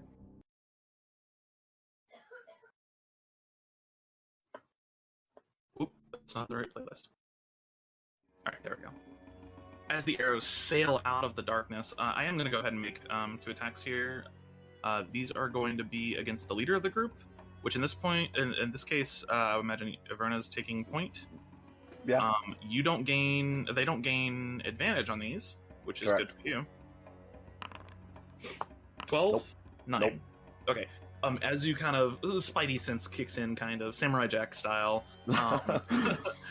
just lightly step to the side, both of these arrows, as they kind of land off in the ash and dirt. You can hear where they came from, and you also, with your relatively high perception, you do kind of hear enemies moving towards you on flat ground, kind of directly in front of you. Now you fucked up. All right, Emonir, you are a go. Do any of these things that I can see typically have dark vision? You're not sure. You don't know what race they are necessarily. You do, with your relatively high dark vision, you do see 2 Yuan-Ti forms. You know that Yuan-Ti usually have dark vision. You also see one monster thing. You have no fucking idea what this is. Okay. I'm gonna shift up here away from the rest of the group. Yep. For the And fact this is kind of an incline. You can just barely see it on the map, but like this little area right here is like rocks you would have to climb up. Okay. This is like a little nook that you're in right now. Oh, okay. Yeah. Hold on, I'm going to drop back I will here. draw that a little bit on the map just to Where did the show it arrows come better. from? Up above. So like up here? Yep. Okay. Then I mind link and say, archers above. Okay.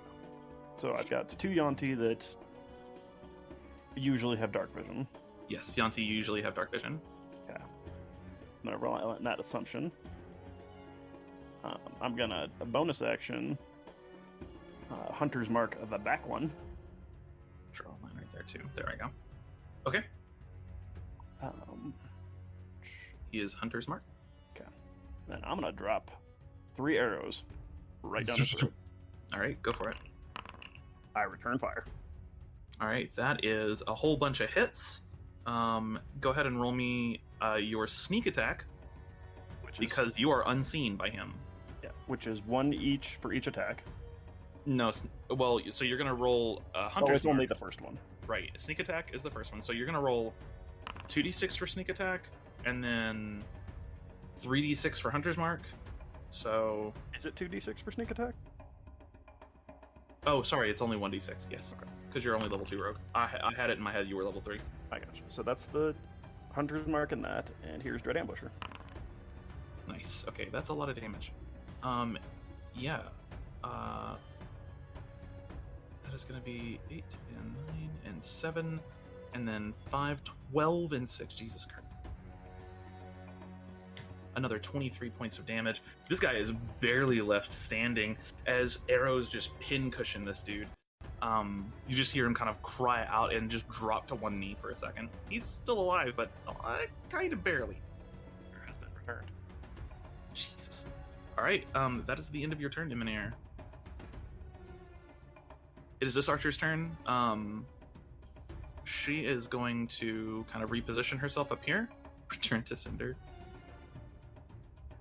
Yeah, but he wasn't the Cinder.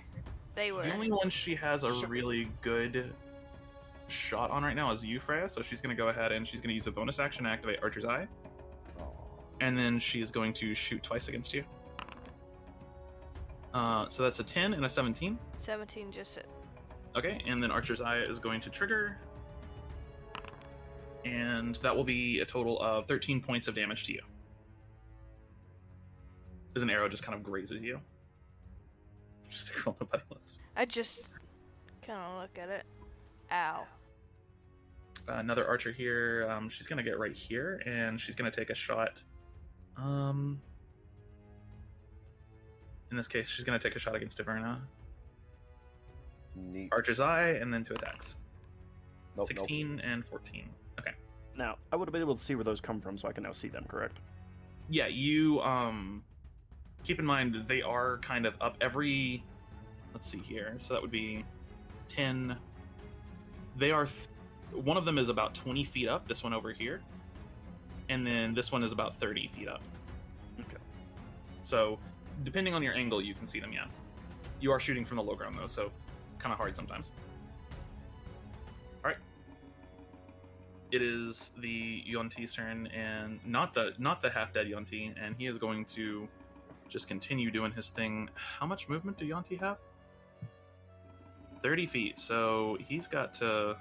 Dash. He's got to get up right here, and then he is going to yip, hello.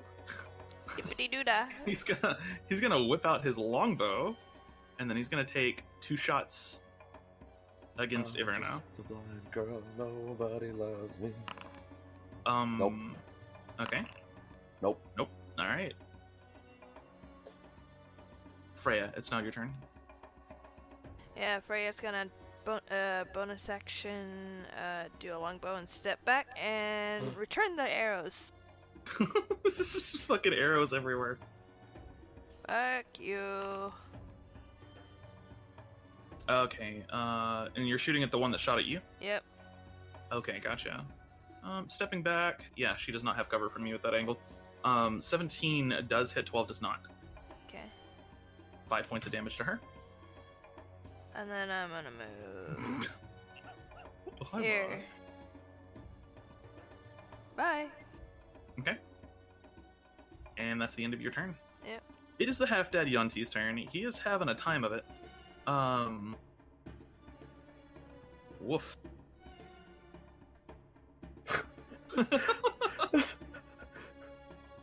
Absolutely, Y'verna. Like arrows flying by, and she's like, What's going on?" Hello? Well, and I just silently return fire, so all you hear is the arrows go back the other way. Yeah, just arrows flying everywhere, and I'm like, Duncy is gonna get around this, like, well, he can't really... He's gonna fucking die is what he's gonna do. probably. You're also the only one that he can see right now. He's gonna whip out a longbow, take 2 attacks against you. Nope. Nope. Hello? It's just arrows flying everywhere, and I'm like, what's going on? I'm so confused. The best part about this is where she falls on the, whatever it's called, initiative. Yeah. She's so far down. She's just like, what the hell's going on, guys? Alright. That is the end of the Yonti's turn. It is now Aubrey's turn. She's just going to say, Snakeman! And then she's going to draw her blade. Snack. Snack. She's going to engage this Yonti. They're gonna get married, have a happy life. No, It's they not are worth. not. It's not worth it. She's gonna go ahead and longsword his face. Do it. Those are both gonna be hits. That's 9 points of damage. Huzzah. That's the end of her turn. Nice. Y'verna. Yeah, I'm gonna use this there fancy flanking. Fancy footwork. Yeah. Wasn't he facing you? Yeah, now he's facing Aubrey. Okay. Yeah. He hit a longbow out. No, the other one shot you with the longbow. No, they both have They longbows. both did. Oh, did they? Oh, okay. Yep. Yeah. I'm sorry. 17. Can't keep the snickety snicks different. 17 is gonna hit. Well, considering you nearly one-shot one. He's 24. insignificant. Also hits. He was smote by a holy arrow. Do you want to buy a vowel? Alright, Nope. that is going to be 20 points of damage to him as you just kind of slip up behind him and he takes a blade to the back. That is going to be the end of your turn, Y'verna. Yeah. Alright. And my arrows, vowels. God damn. I don't know what It this thing is now the Quagoth's turn. You have a picture of it? I do. Give me 1 second here. I can't right-click this. Wait, I can show players, right? Yeah. Yeah. Can. Oh, Oh. Yeah. that's fun. Yeah, none of Oh, you that's have scary. ever seen or encountered one of these before, and as you do this, you hear something just galloping through the ash. Freya and Emonir, you see this large creature, 4 legs, vaguely wolf-like, but also humanoid, and it's just rushing towards you. It is going to go ahead, and it's going to cast a spell. Oh no! It's going to get right... Actually, it's not going to close the distance completely. I like that. Give me 1 second here. I like that.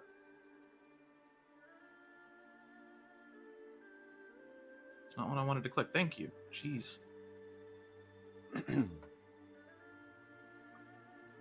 When you cast the spell, until it ends... Okay. Wow, there's no saving throw for that? Wait. Hello? That's kind of dumb. Y'verna. Yeah. As you're, like, engaging this Yonti, you slash across its back, and all of a sudden your blade just heats up so hot reaction. Just kind of drop it out of a reaction here. Oh, is it's it gonna metal? cast- It is. I don't Casting- have to drop it. Into the spell ends, you can. Oh, that's true. You don't have to drop it. So yeah, you hold on to it for a second, but your blade is now hot enough to like seriously burn you. You do take 2d8 fire damage immediately. So 12 points of fire damage. Oof. Alright. And this is the spell, so we have the full text of it available. Oh, okay, cool. Creature must succeed on a con saving throw or drop the object if it Wait. can. Okay, I knew it had a save. I was like, where's the save at? Okay, so go ahead and make me a con save. The DC for this is not especially high. Alright, cool.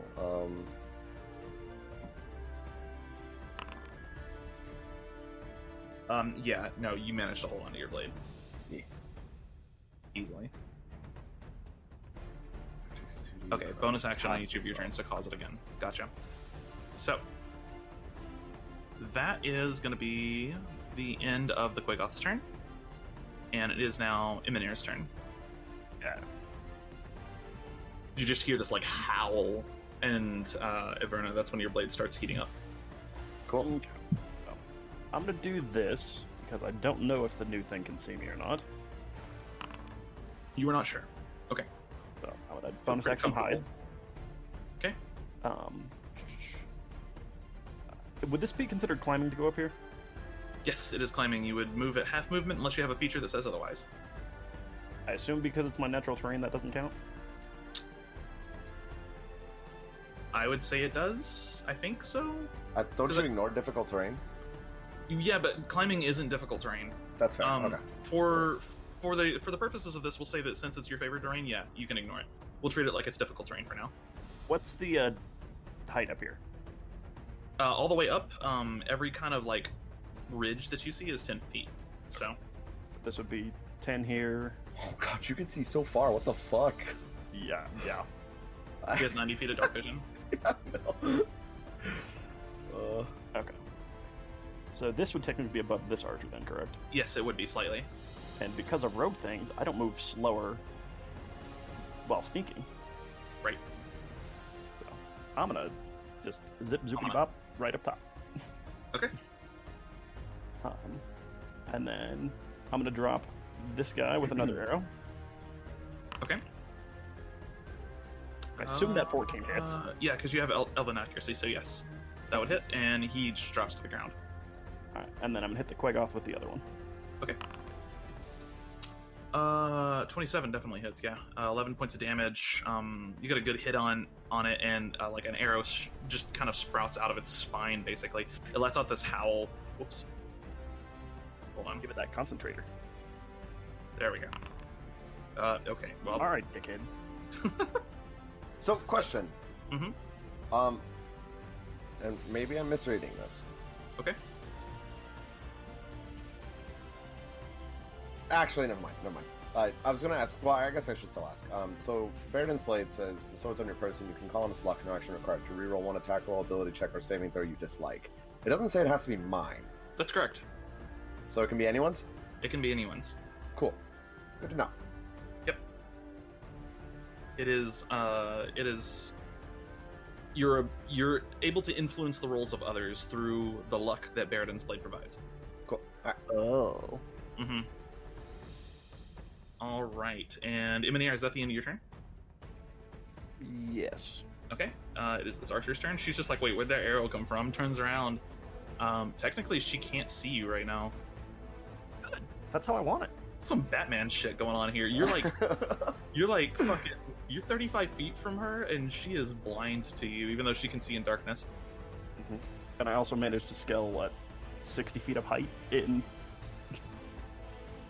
Or I guess that's not 60, but scale a crap ton of height in no time at all. You're 40 feet up right now.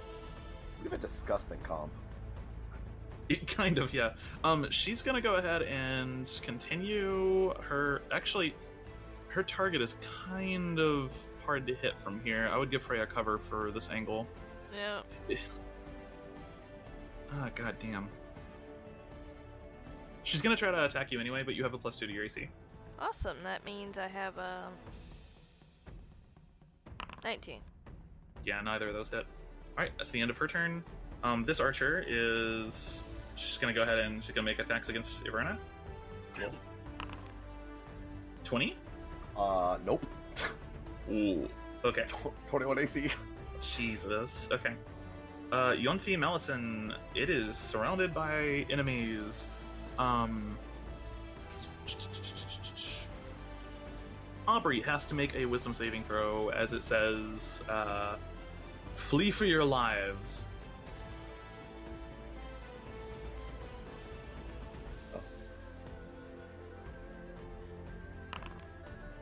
Oh, I think that's a failure. Hold on. DC 13, yep. Alright. Aubrey... Oh, wait, hold on. Does she have the Paladin aura that makes her immune to charm? I can't remember if that's level 10 or level 6. I think that's level 10. Yep, it is. Okay. So she's, yeah, at this point, she's kind of looks taken aback for a second. She's actually gonna flee. Alright, Freya's turn. Freya's gonna peek out and aim her bow at the guy who just cast the spell. Which one? They both just cast spells? Oh. I guess the Yonti that just cast a spell. Okay, gotcha. Alright, 26 is definitely gonna hit. And then I'm gonna move back. Fucking ramp. What about that 13? Oh, the 13 does too. I didn't even notice that. Yeah, the 13 also hits. So that's another 10 points of damage. Boy, it's hurting. Fucking cast suggestion. Aubrey is like, ah, shit, maybe I should run. And then Freya's like, no. No. Alright, I Athena, am the one to fear here. Alright, Aubrey's turn. She's gonna go ahead and do what she does and smite. Except without the smite, because wasting spell slots is lame. Alright, yeah, no, that's gonna be 9 points of damage. He is still standing. She is sad. That's okay. Y'verna. To sheath Baradin's blade and pull out my other sword? What was that? Can I sheath Baradin's blade and pull out my other sword? You could, yeah. You're, it's still heated up. Yeah, but I'm not holding it anymore. She's got a metal scabbard for it. It's fine. Yeah. Okay. So I'm gonna do that then. Okay. That won't. Does that still cause me to take damage? No, because you're not holding it. Cool. Well, it does also say wearing the object. Whatever sake, Nah. stop arguing. Nah. Yeah? Okay. It ain't worth it. Yeah, Okay. you don't take damage. It's fine. Cool. Alright, then, yeah, I'm just gonna slash at this guy in front of me with, flanking. So, 24. 24, yeah, he just falls as you get another slash straight across the back. Right across the back of the neck. Cool. Yeah, gonna slash at this guy then. From the Quagoth? Okay. Yeah. Go for it. 18's definitely going to hit. That is 4 points of damage to the Quagoth. And that is a concentration check, which he definitely succeeds.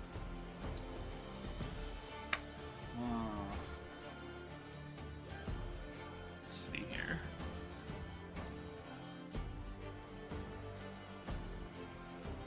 Is that the end of your turn? Waiting. Okay. Yeah, that'll be the end of my turn. Okie dokie. It is the Quagoth's turn, and he is going to go ahead and kind of snarl, and then you feel him kind of step away from you, and then Wait, he steps Freya, away from and me? not more than a couple feet. He just kind of backs away for a second, and then casts another spell. He's going to go ahead and cast. He's going to cast Mirror Image. And you all see at this point now, 4 Quagoth just surrounding this one space, basically. That's cute. A creature is unaffected by the spell if it can't see. Wait, pardon? Pardon me? It says that at the bottom. I guess that does make sense.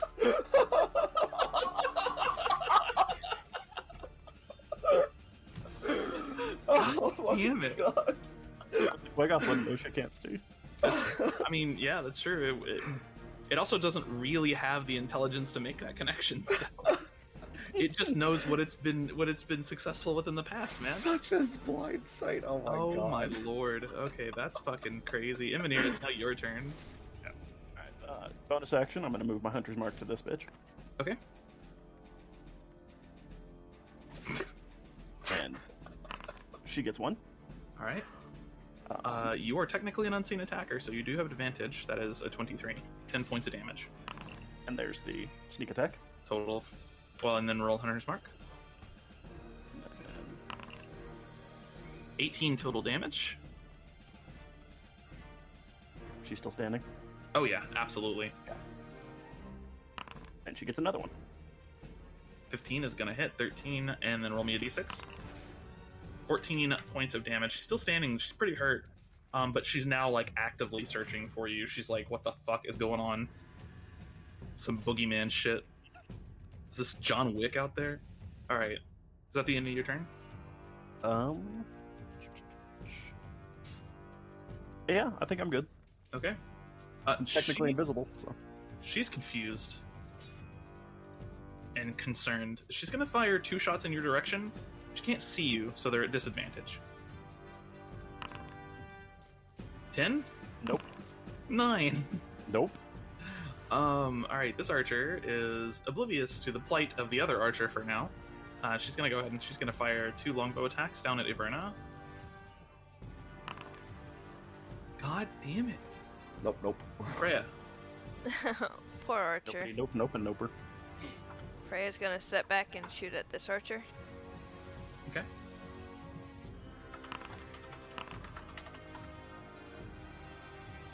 It's what she gets for hitting me earlier.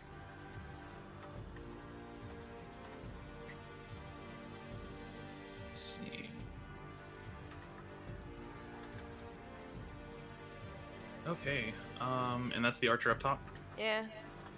That is 5 and 6 and 8. That's 19 points of damage. She is still standing. I did more to her than she did to me.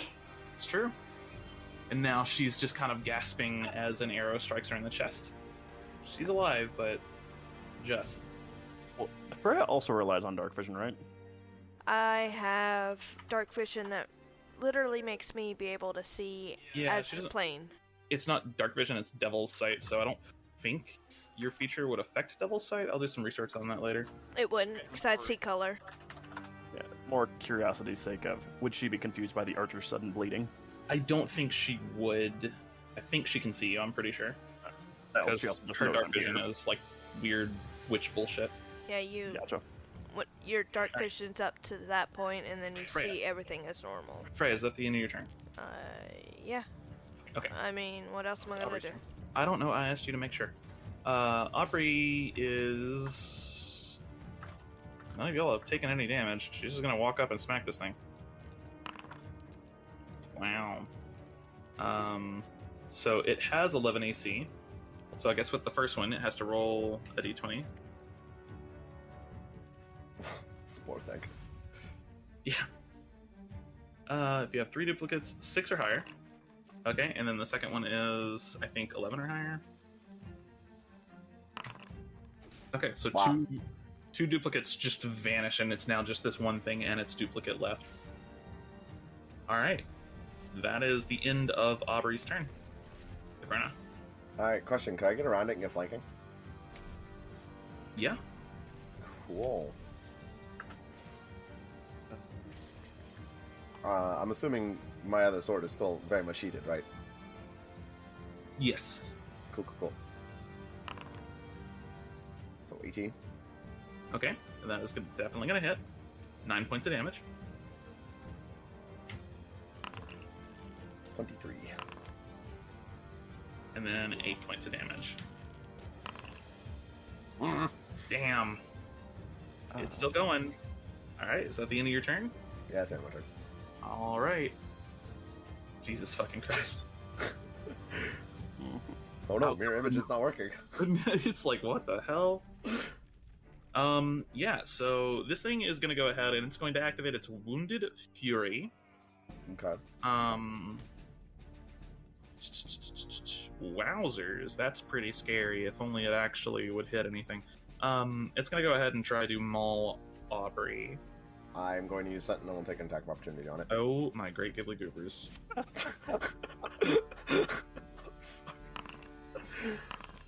Make your attack of opportunity. Yo, 22, 6 points of damage.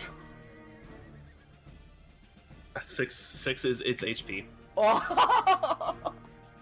As it's just mauling, you just run it through the back. Alright. That is the end of your turn, I believe. Or its turn. And Emonir, it's now your turn again. Okay. So curiosity had me. I don't know that my fighting style archery is actually being taken into account. Okay. Roll an attack. Oh, this is going to be at the archer on top. Sure. Should be plus So- 2 damage. Yeah, it should be plus 2 damage. I thought archery was just attack. Yeah, I think it is. Or plus it 2 is to the attack rolls. Yeah, it should be plus 2 to attack rolls. So what's your dex? My dex is 20. Okay, so that's it's the not being taken into account. So we'll need to correct that. For now, just add 2 to your attack rolls. Okay. Oh. I mean, it don't matter at this point. I hit her with 7 damage. And, Yeah, absolutely. here's And the Hunter's sneak Mark. attack, Okay. and Hunter's Mark. Yeah, she just falls over. Arrow to the shoulder. She just kind of like grabs it for a second and then just trips and falls down. Does not get back up. Can I use a bonus action between attacks, or do my attacks have to be consecutive? You can use a bonus action between them. Okay. I'm And going to move my movement if Hunter's you Mark want. to the other one. Yeah, for sure. And That's definitely still a hit. Roll Hunter's Mark. 13 points of damage to her. She is still kicking, but we'll see for how long. Is that the end of your turn? yes. Okay, she is going to go ahead and use a bonus action to run the fuck away.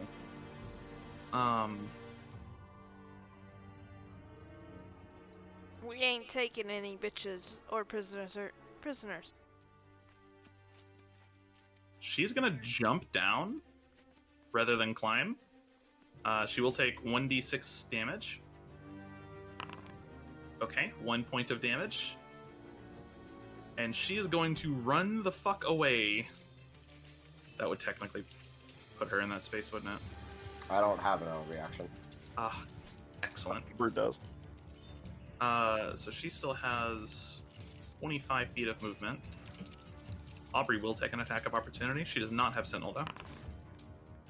That's a hit, 4 points of damage. No, get back here! And then she's going to dash, and she is now full 30 feet off the map. So, She's like, fuck this shit, what is this? So, 30 feet. Oh, I can still see her. She's dead. Yeah, she is.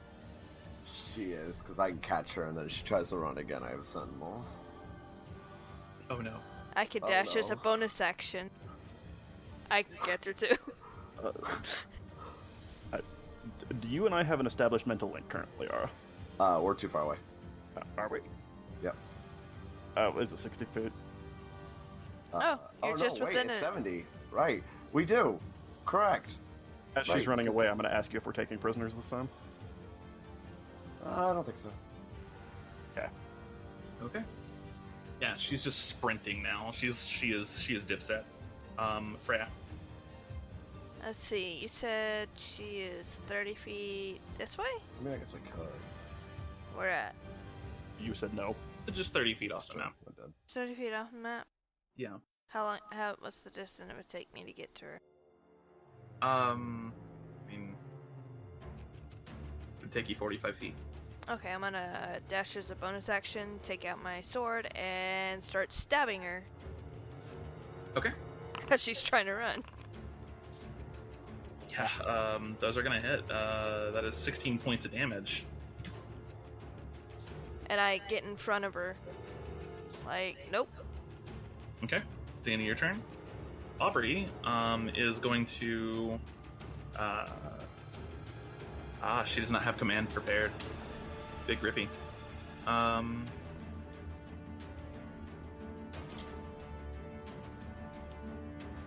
She's just gonna Essence Bolt her.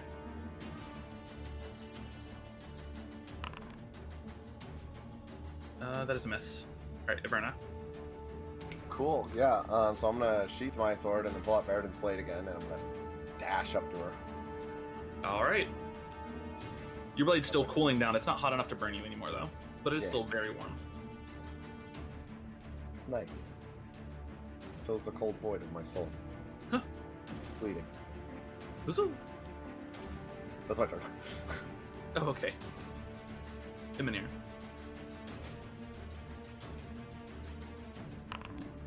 Cry. She cry or attack. She die every time.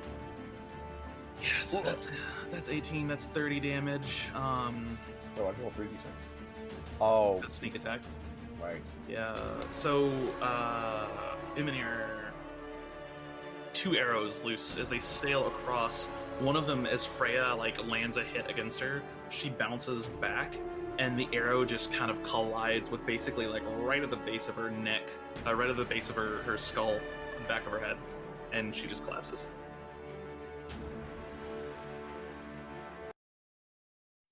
I'm gonna go around and gather my arrows because I'm actually running a little low. Yep, I would say you can gather your arrows.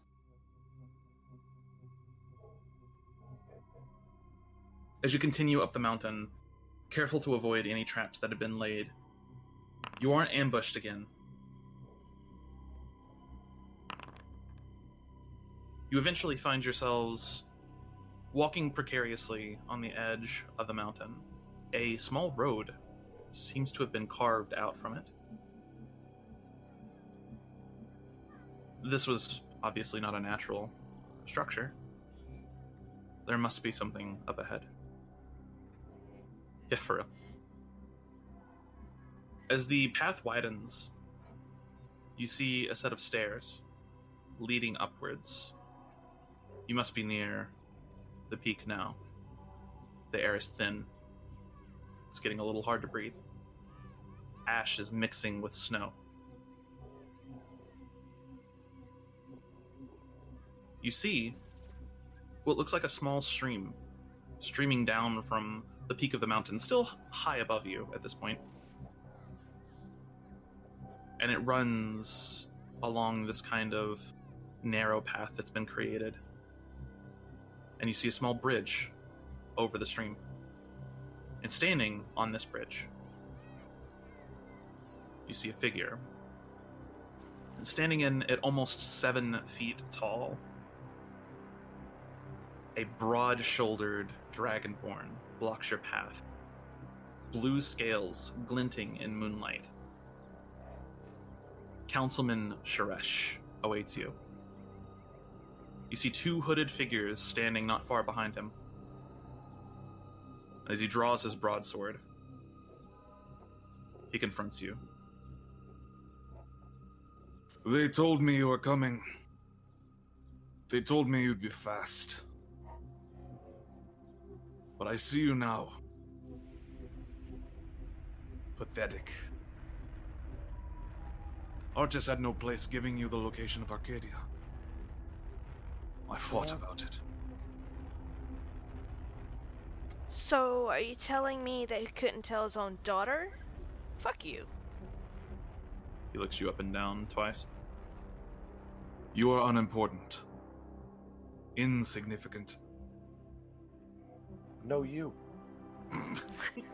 Fucking got him. I'm also gonna say that I would have preemptively snuck away from the group, and he has no idea I'm here. Gotcha. You probably would have been kind of stealthing along the way anyways. Yeah. As he does. Yeah, as you do. So, I take it we can't dissuade you from, not fighting us? He kind of casts off this cloak that he's wearing over heavy plate mail, and he reaches into the gorget and pulls out a necklace, an amulet of bones. I'm going to add you to my collection. The Imperials will have Nureau. And I will have Embervolt. I'll try to make your death swift. Heaves his broadsword, gets into a fighting stance. and then rushes. Ah. He ain't here to fuck around. Pew. Pew, pew, pew. Pew pew is correct. Let's see. I want to shoot him. Emonir, you are. There is still ash kind of falling, so you're lightly obscured. And then I'll place Freya here. And let's go ahead and get over to the mountain. Pew, pew, pew, pew, pew, pew, pew.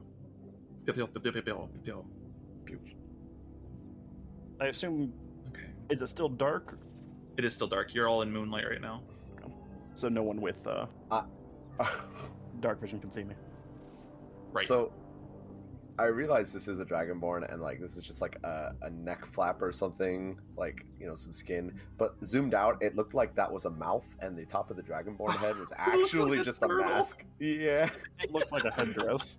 yeah, it does. It does. It legit does. It looks like she's got a second mouth. The full art, I tried to find the original artist for this and I never could, but it looks so fucking good. Oh, that looks really, it really good. does. Holy shit. Yeah, that's it looks cool. so intimidating. I'm like, alright, he can fucking just, he can have the bridge, I'm gone. That's He- badass. He's gonna look better with 3 arrows as a necklace. Yeah, right? Yeah, sure. Sure, yeah. Alright, so. I need you all to roll initiative. Huzzah. That's I've been her. trying. Oh, wait, I got a +3 to that. Yes, Right. you do. I would not get a +3 to that, but I don't think you need it. I mean, Jesus. You're +11. +3 to me too. I also attempted to modify my longbow for the +2. So Okay, gotcha. if it failed, What then the perhaps- fuck? Hello? Hello? Wait a minute. Hello? Hello? And is that with the +3? That is. That's It the is. +3. It is, yeah. Like, there's no way she could beat me without a +3. I need a Damn. +3 as well. What did she roll? She rolled a 19. Okay. Yeah. Alright. Let's go ahead and... I need you to modify mine, Dork. I already rolled. I already Oh, did. yeah. You rolled a 6. I'm sorry. I am not fully here. My head hurts. I'm sorry. As Sharesh rushes forward, the councilman swings his broadsword. Aubrey actually has the first go here, and she is going to engage him to keep him from rushing forward. She's going to come up here, and she is actually going to...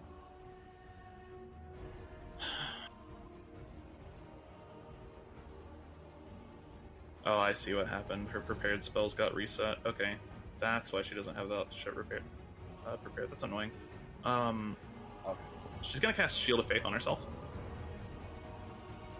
and then she's gonna take 2 attacks against him. Oof, 25 actually hits.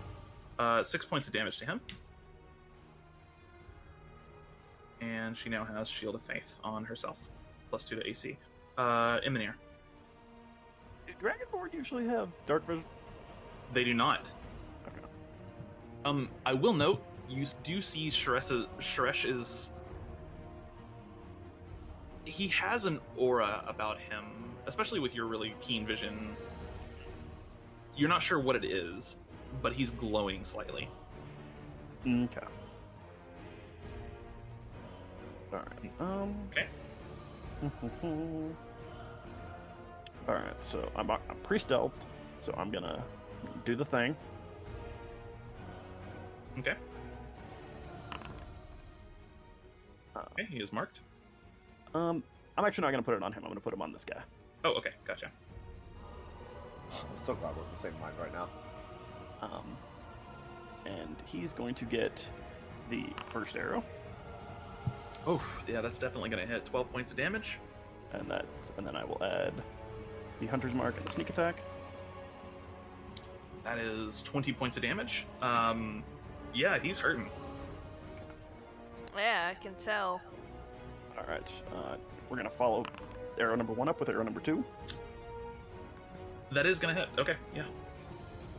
You would have advantage, technically. So 11 points of damage. Yeah, he is gone. Just 2 arrows straight into the chest, and he just falls immediately. And then I'm going to unleash the Dread Ambushed Arrow against minion number 2. Okay. Oh no. Oh my great. Oh, God. Oh no. Oh no! Are you about to one-shot this fucking priest? I hate you. Does my dread arrow get duplicated? Yeah, it does. Yeah. All right. I- That's Oh, a- and I get sneak sneak No. attack's only on the first one. that is 22 points of damage. He had 21 HP. Oh Both god. priests just drop from the shadows. Sharesh just turns, brandishes the broadsword. Sharesh is going to go ahead. Is that the end of your turn? That is the end of my turn. At the end of your turn, he's going to use a legendary action to make an attack against Aubrey. God damn it. The bane of minions. It's true. Yeah, 14 is not going to hit. It is now Shresh's turn. He is going to go ahead and he is going to activate Sworn Enemy.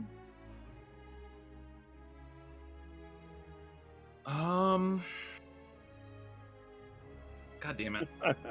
He's in a rough position with this here.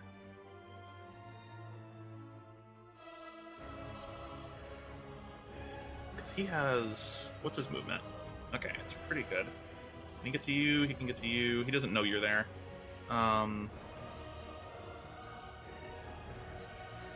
Could he get past Aubrey? He can, potentially. That's what I'm thinking about right now. Yeah, right, exactly. Anytime the big baddie has flankers, the Listen, flankers I just did the DPS training in Final Fantasy. It said the same thing. It said get rid of the extra ads. Let's see here. God damn, It's a great idea. Come here, buddy. Hit Aubrey.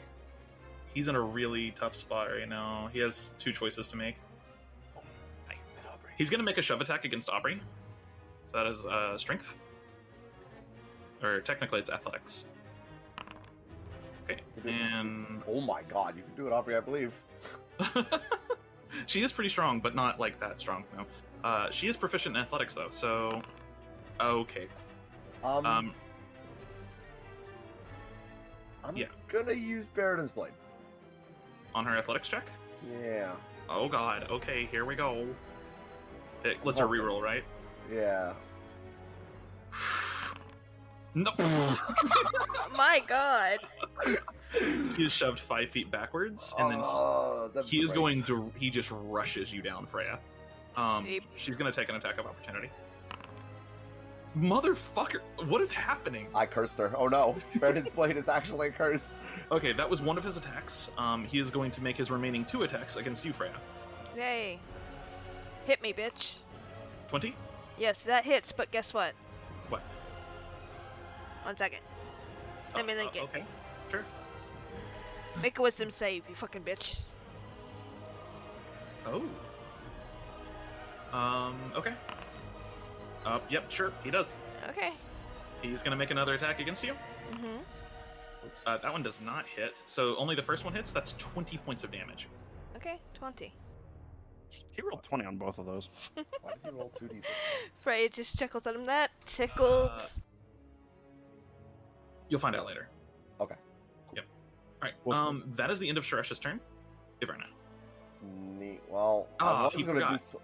Okay, sorry. At the end of his turn, I won't retcon this, but at the end of his turn, he's going to mark you, Freya, as sworn enemy. All right. It is now your turn, Y'verna. Sorry. I was gonna do something really cool. I have enough strength to just jump this gap. I was just gonna get behind him. Damn it. Rip. Piece of shit. Fine, I'll take flanking.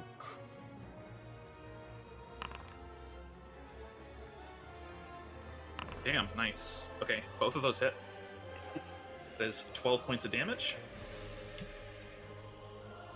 Okay. I really don't like him. Okay.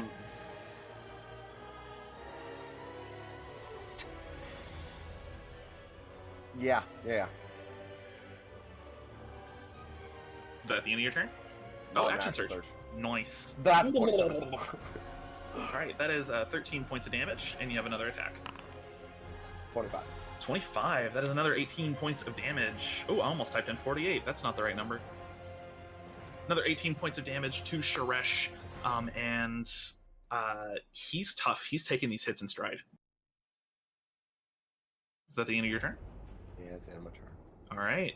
Y'verna, he's going to use a legendary action to spin around and take a greatsword attack against you. Okay. 24. Oh fuck, that is. It's gonna be 17 points of damage. Freya. Ouchie, ouch. I'm going to hex him. Using a spell scroll. I'm gonna hex his strength. Okay. And let's play Ring Around the Rosie, shall we? And then I'm going to disengage as a bonus action. Ah, but you just cast Hex as a bonus action. Are you going to disengage as an action? Yes. Okay. That works. He's going to take an attack. No, I'm just kidding. Oh god. He doesn't have Sentinel. He has something way worse. I was waiting for him to have Sentinel. Alright, is that the end of your turn? Yep. Okay. Let's see. Yeah, he'll go ahead and take the other legendary action to make another greatsword attack against you. I don't like 13. that. That misses. Alright. It's now Aubrey's turn. She is like, oh fuck, this guy's serious.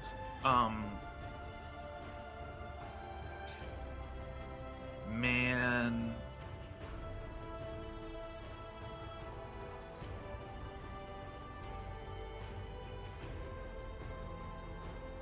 Shit, fuck, god damn it.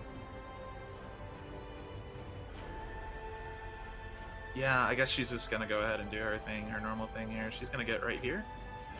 How are you looking? Heal me, I tell her not to. Okay, gotcha. She looks like she's about to, and then she stops. She's like, oh, okay. She's just gonna go ahead and take 2 attacks Get against flanking. this. Get Actually, yeah. Well, she'll get flanking, but she's gonna go ahead and she's going to try to grapple him. Ah. His strength is hexed. That's true. Yeah, that's true. Or just be disadvantage. It would just be disadvantage, yeah, but she's gonna try again. God damn. Okay. Maybe she should stop trying. Oh, he has disadvantage on strength. Yeah, that's what we just said. Okay. Yeah. No, he's still succeeding even with the disadvantage. All right. That is the end of her turn. Emonir. She doesn't get advantage from being behind him, does she? No. Okay. All right. And then you said earlier he can't see me, correct? He has no idea. He does not appear to be able to see you directly. He probably has at least some idea that you're there. He doesn't know knows where I you are. exist, but he's not going to know where the attack's Correct. coming from yet. Yes. Okay. I'm going to move the thingamajig onto him Okay. with my bonus action.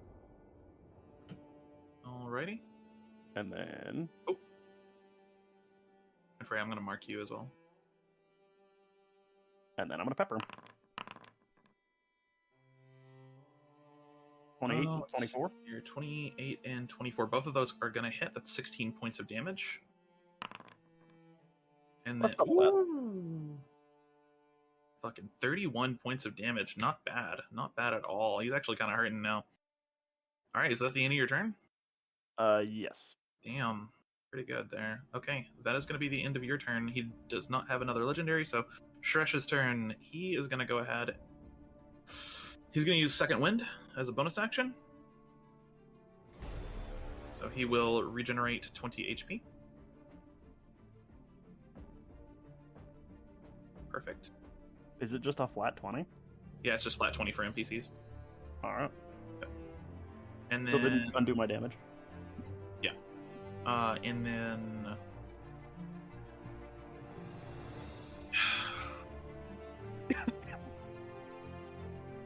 Is he gonna try it? Probably not. I don't think he knows I have Sentinel. No, but you are a threat. You've done a lot of damage so far. He put his fucking sworn enemy on Freya though. Yes. Yeah, he's gonna try to run her down. So I'm attacking with attack of opportunity. Yep, obviously.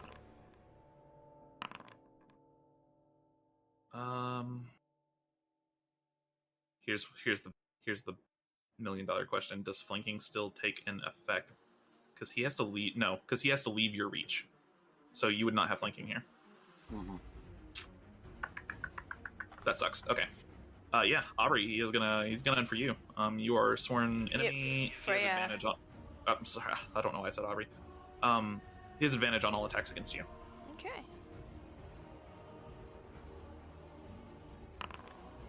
26. Make a wisdom save. How many times can you use that? It's a reaction.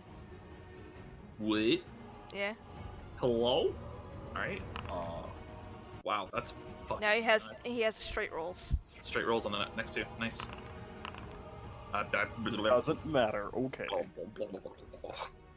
What's his HP? Okay, yeah. So that is, I will tell you, a lot of damage. Oh my lord. Okay, Freya, that is 57 points of damage. I am unconscious. Zip, zap, zoop. Gone.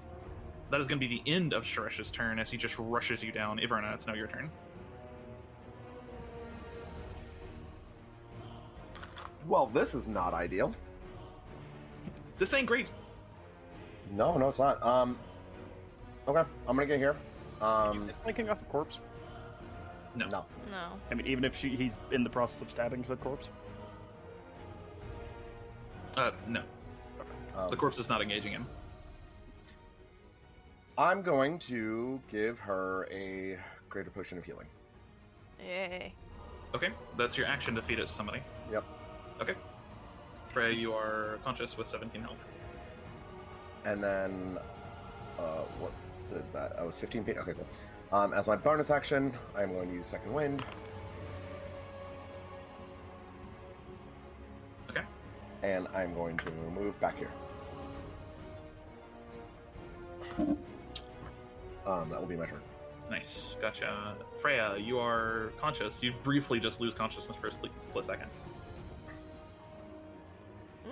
That hasn't happened in a while. I'm gonna down another healing potion.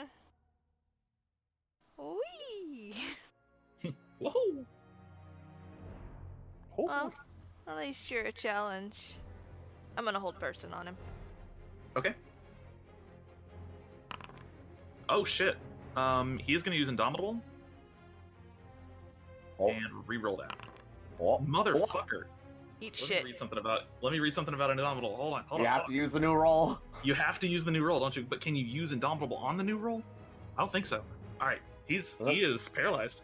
Does he take your reaction? Oh, it does. That's a good point. Okay. I think it does. We're gonna say I'm not sure if it does. We're gonna say he can only use it once. He's paralyzed. Alright, Freya, nice. Go to town on him, guys. Fucking clutch. Alright, that's the end of your turn. I intend to. Does he have anything to break himself out of this? Not really, no. The artillery cannon has time to build up. Oh boy. Alright, Aubrey. Yep. Aubrey. Wait, is drinking a potion an item interaction or a bonus action? It's a bonus action. Okay, just making sure. Aubrey's gonna come over here and she is just going. How much health are you missing? I am 29 out of 74. So you're missing, we'll say, I'm just gonna give you 40 health. 45. Yeah, I'm gonna give you 40 HP because that's all she has. Oh, I'm sorry.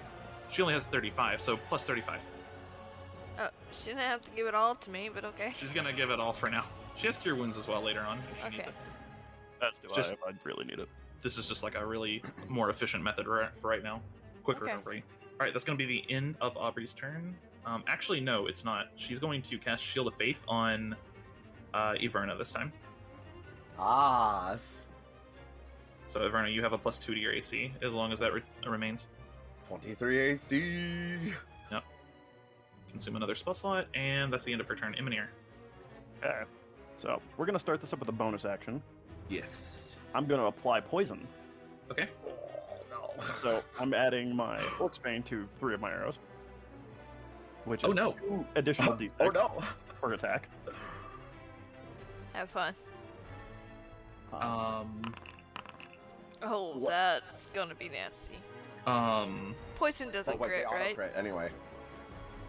yeah, they do, because paralyzed. Well, So I need it's to not roll. only melee. I don't think so. Hold on.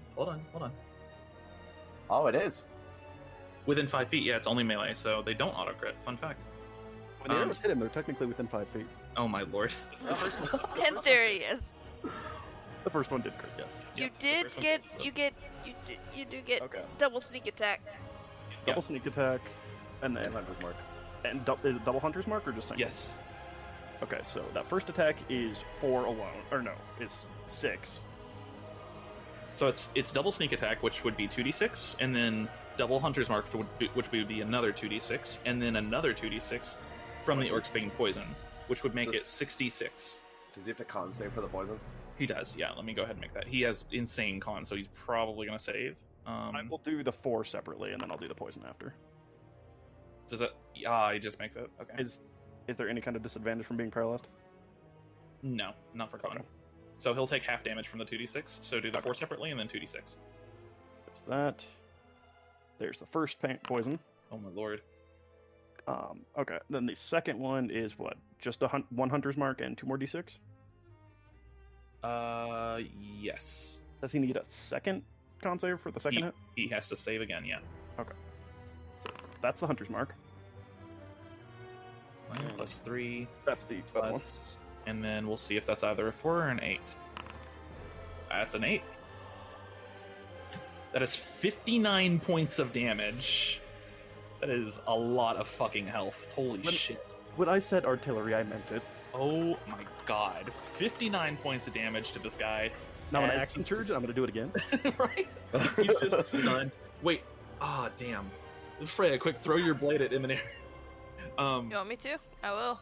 It's too late. No. I'm good. Alright, so that is that is 59 points of damage. He is severely hurt. As of course this time you can take time to line up shots rather than multiple arrows. You have this one arrow that just smacks right under the chin. And he's just now kind of gurgling from the impact. Is that the end of your turn? I would imagine it is. He can make a will save, can't he, since he's been damaged? I think he gets to make one each damage, but we'll just make it all at the end of the turn. Is it? Oh, I'm good. At the end of each of its turns, the target makes it. Yeah, it's just No. at the end. It's just at the end. Yeah, Oh. it's not because of damage. Nice. Jesus. All right, so okay, he is unparalyzed. I decided to swap Cool. broad. But that's Like the- that. Does that mean he wastes his You already turn? used your luck. I know. Yeah, But his turn's over. Y'verna. Nice. Well, you know, Except for the holes left by the arrows. so fighting. I'm curious about something. Mhm. The end of the current turn means the end of my turn, right? Technically speaking, in most contexts, yes. Okay, I'm just curious if Fighting Spirit would carry over to after my turn for like attacks of opportunity. No, Fighting Spirit only lasts through your turn. Okay. I'm just fuck it, I'm just gonna go ahead and Fighting Spirit.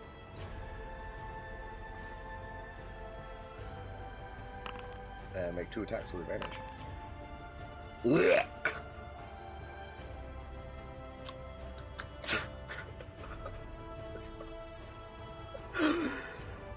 Okay. Probably shouldn't have gone for the person in the back. Yeah, so that's 9, and then 9 and 8. He is getting really fucked up here. That's 26 points of damage. He is just hanging in there. Is that the end of your turn? That is the end of my turn. All right. Oh, I need to give myself a temp HP. He doesn't have anything else. Yeah. He's now like gasping, like leaning on his blade. He takes a big swipe at you, and you easily sidestep it. He's now slow and lumbering. The arrows really fucked him up. Freya. Oh, I'm sorry. Actually, he's gonna take a legendary action here and Yeah. make an attack against you. Okay. Ugh, really? I mean, that's Fitting. yeah. Freya, it's now your turn. I'm debating on if I want to get into attack range. Considering what he just did to you last time, probably not. Okay, I'll bonus action longbow. The ranger has acquired a 50 caliber. All right, bonus action longbow. 24 hits, 13 will not. That is 3 points of damage as the arrow sinks in to his shoulder. Yeah, At the end of your turn. yeah, and All right. I'm gonna go over here. All right, he's gonna use his second legendary action. Do it. Do it. By the way, his hex is gone. I doubt I'll be able to save that's true. from that. Well, you went unconscious anyway, so it's gone. Eh. Yeah, he's just gonna make a great sword attack. There's not much else he can do here. Maybe I shouldn't goad the boss. Okay, well, 27 hits. Fuck. You only take 16 damage, not the 16 and the 8. Oh. Yep. So 16 points of damage to you. Still not bloodied. It is Aubrey's turn. And she is kind of like, maybe I shouldn't get an attack range. Yeah, she's gonna Essence Bolt him. Actually, she's gonna bonus action. Yeah, no, fuck that. She's gonna bonus action Hunter's Mark. Oh no, my Shield of Faith. Oh, shit. You're right. Never mind. I need that. That's fair. That's okay. Yeah, she's just gonna Essence Bolt. Don't forget to give her her spell slot back. Yeah, I did. It's she gets to cast that once a day for free. Oh, okay. Yeah, she has a feat. Yeah, that's a miss. All right, Emonir. I think it's execution time. It might be. Do it to my spider. I'm going to ask for taking prisoners. No. Fuck that shit. Does he seem like the kind of person that would be taken prisoner? No. Absolutely not. He is foaming at the mouth trying to kill you. Right, then no. That's number 1. That's gonna hit 7 points of damage. So that's the extra damage from the From the poison. Oh, No, that's from the sneak attack and the hunter's mark. Okay. This one's from the poison. Okay. So that is starting off. That's 13 points of damage, and then he'll make a save. Yeah, he definitely saves. So that's 2 points of damage from the poison. He's still kicking. I'm gonna apply poison to 3 more Okay. with my bonus action. Yep. Drop that down to 2.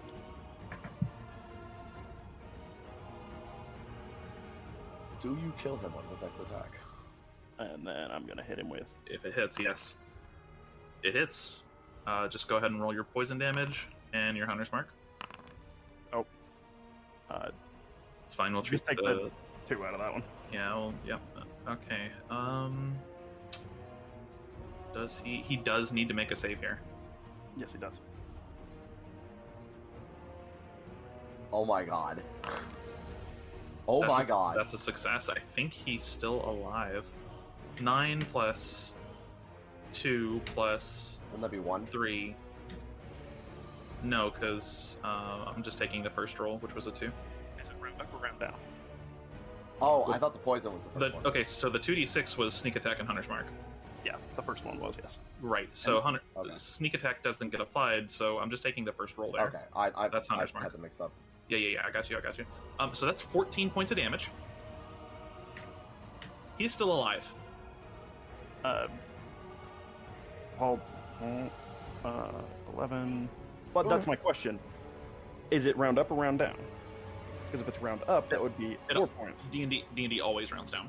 Okay, that was my question. I wasn't sure if it Unless rounded down an NPCs and rounded up for players. It always rounds down no matter what, unless it states otherwise in the rules. The only places that you really round up are like arcane recovery and stuff like that features. So damage always rounds down. That is going to be... Yeah, he's still alive. He's still cooking. Emonir, is that the end of your turn? Yeah, that's the end of my turn. I'm going to go with the not attempting to take prisoners. Yeah, at the end of his turn, I take a legendary action. He's gonna make 3 great sword attacks against you, Y'verna. Oh god, Yamate, please. Actually, yeah. I mean, he's gonna die, so he's gonna go ahead and he's gonna mark you with Animus. Animus? Yeah. I don't know what that is, but I'm You don't scared. see him do anything, but suddenly you feel almost sick to your stomach, like paranoia in a way. And then he's gonna make 3 attacks against you. These would have advantage. I don't like that. It's not going to matter. Only one hits. Okay, only the first one hits. 12 points of damage to you. Neat. That is the end of his turn. I'm going to ask questions later. I have Shield of Faith up, so I have 23 AC. Yeah. Yes, but rather than 12, shouldn't there have been that extra 6? No. No. Nope. Okay. I'll tell you after the battle. Yeah. I'm- Hence the shoot first, ask questions later. Yep. Then I definitely say I've shot first.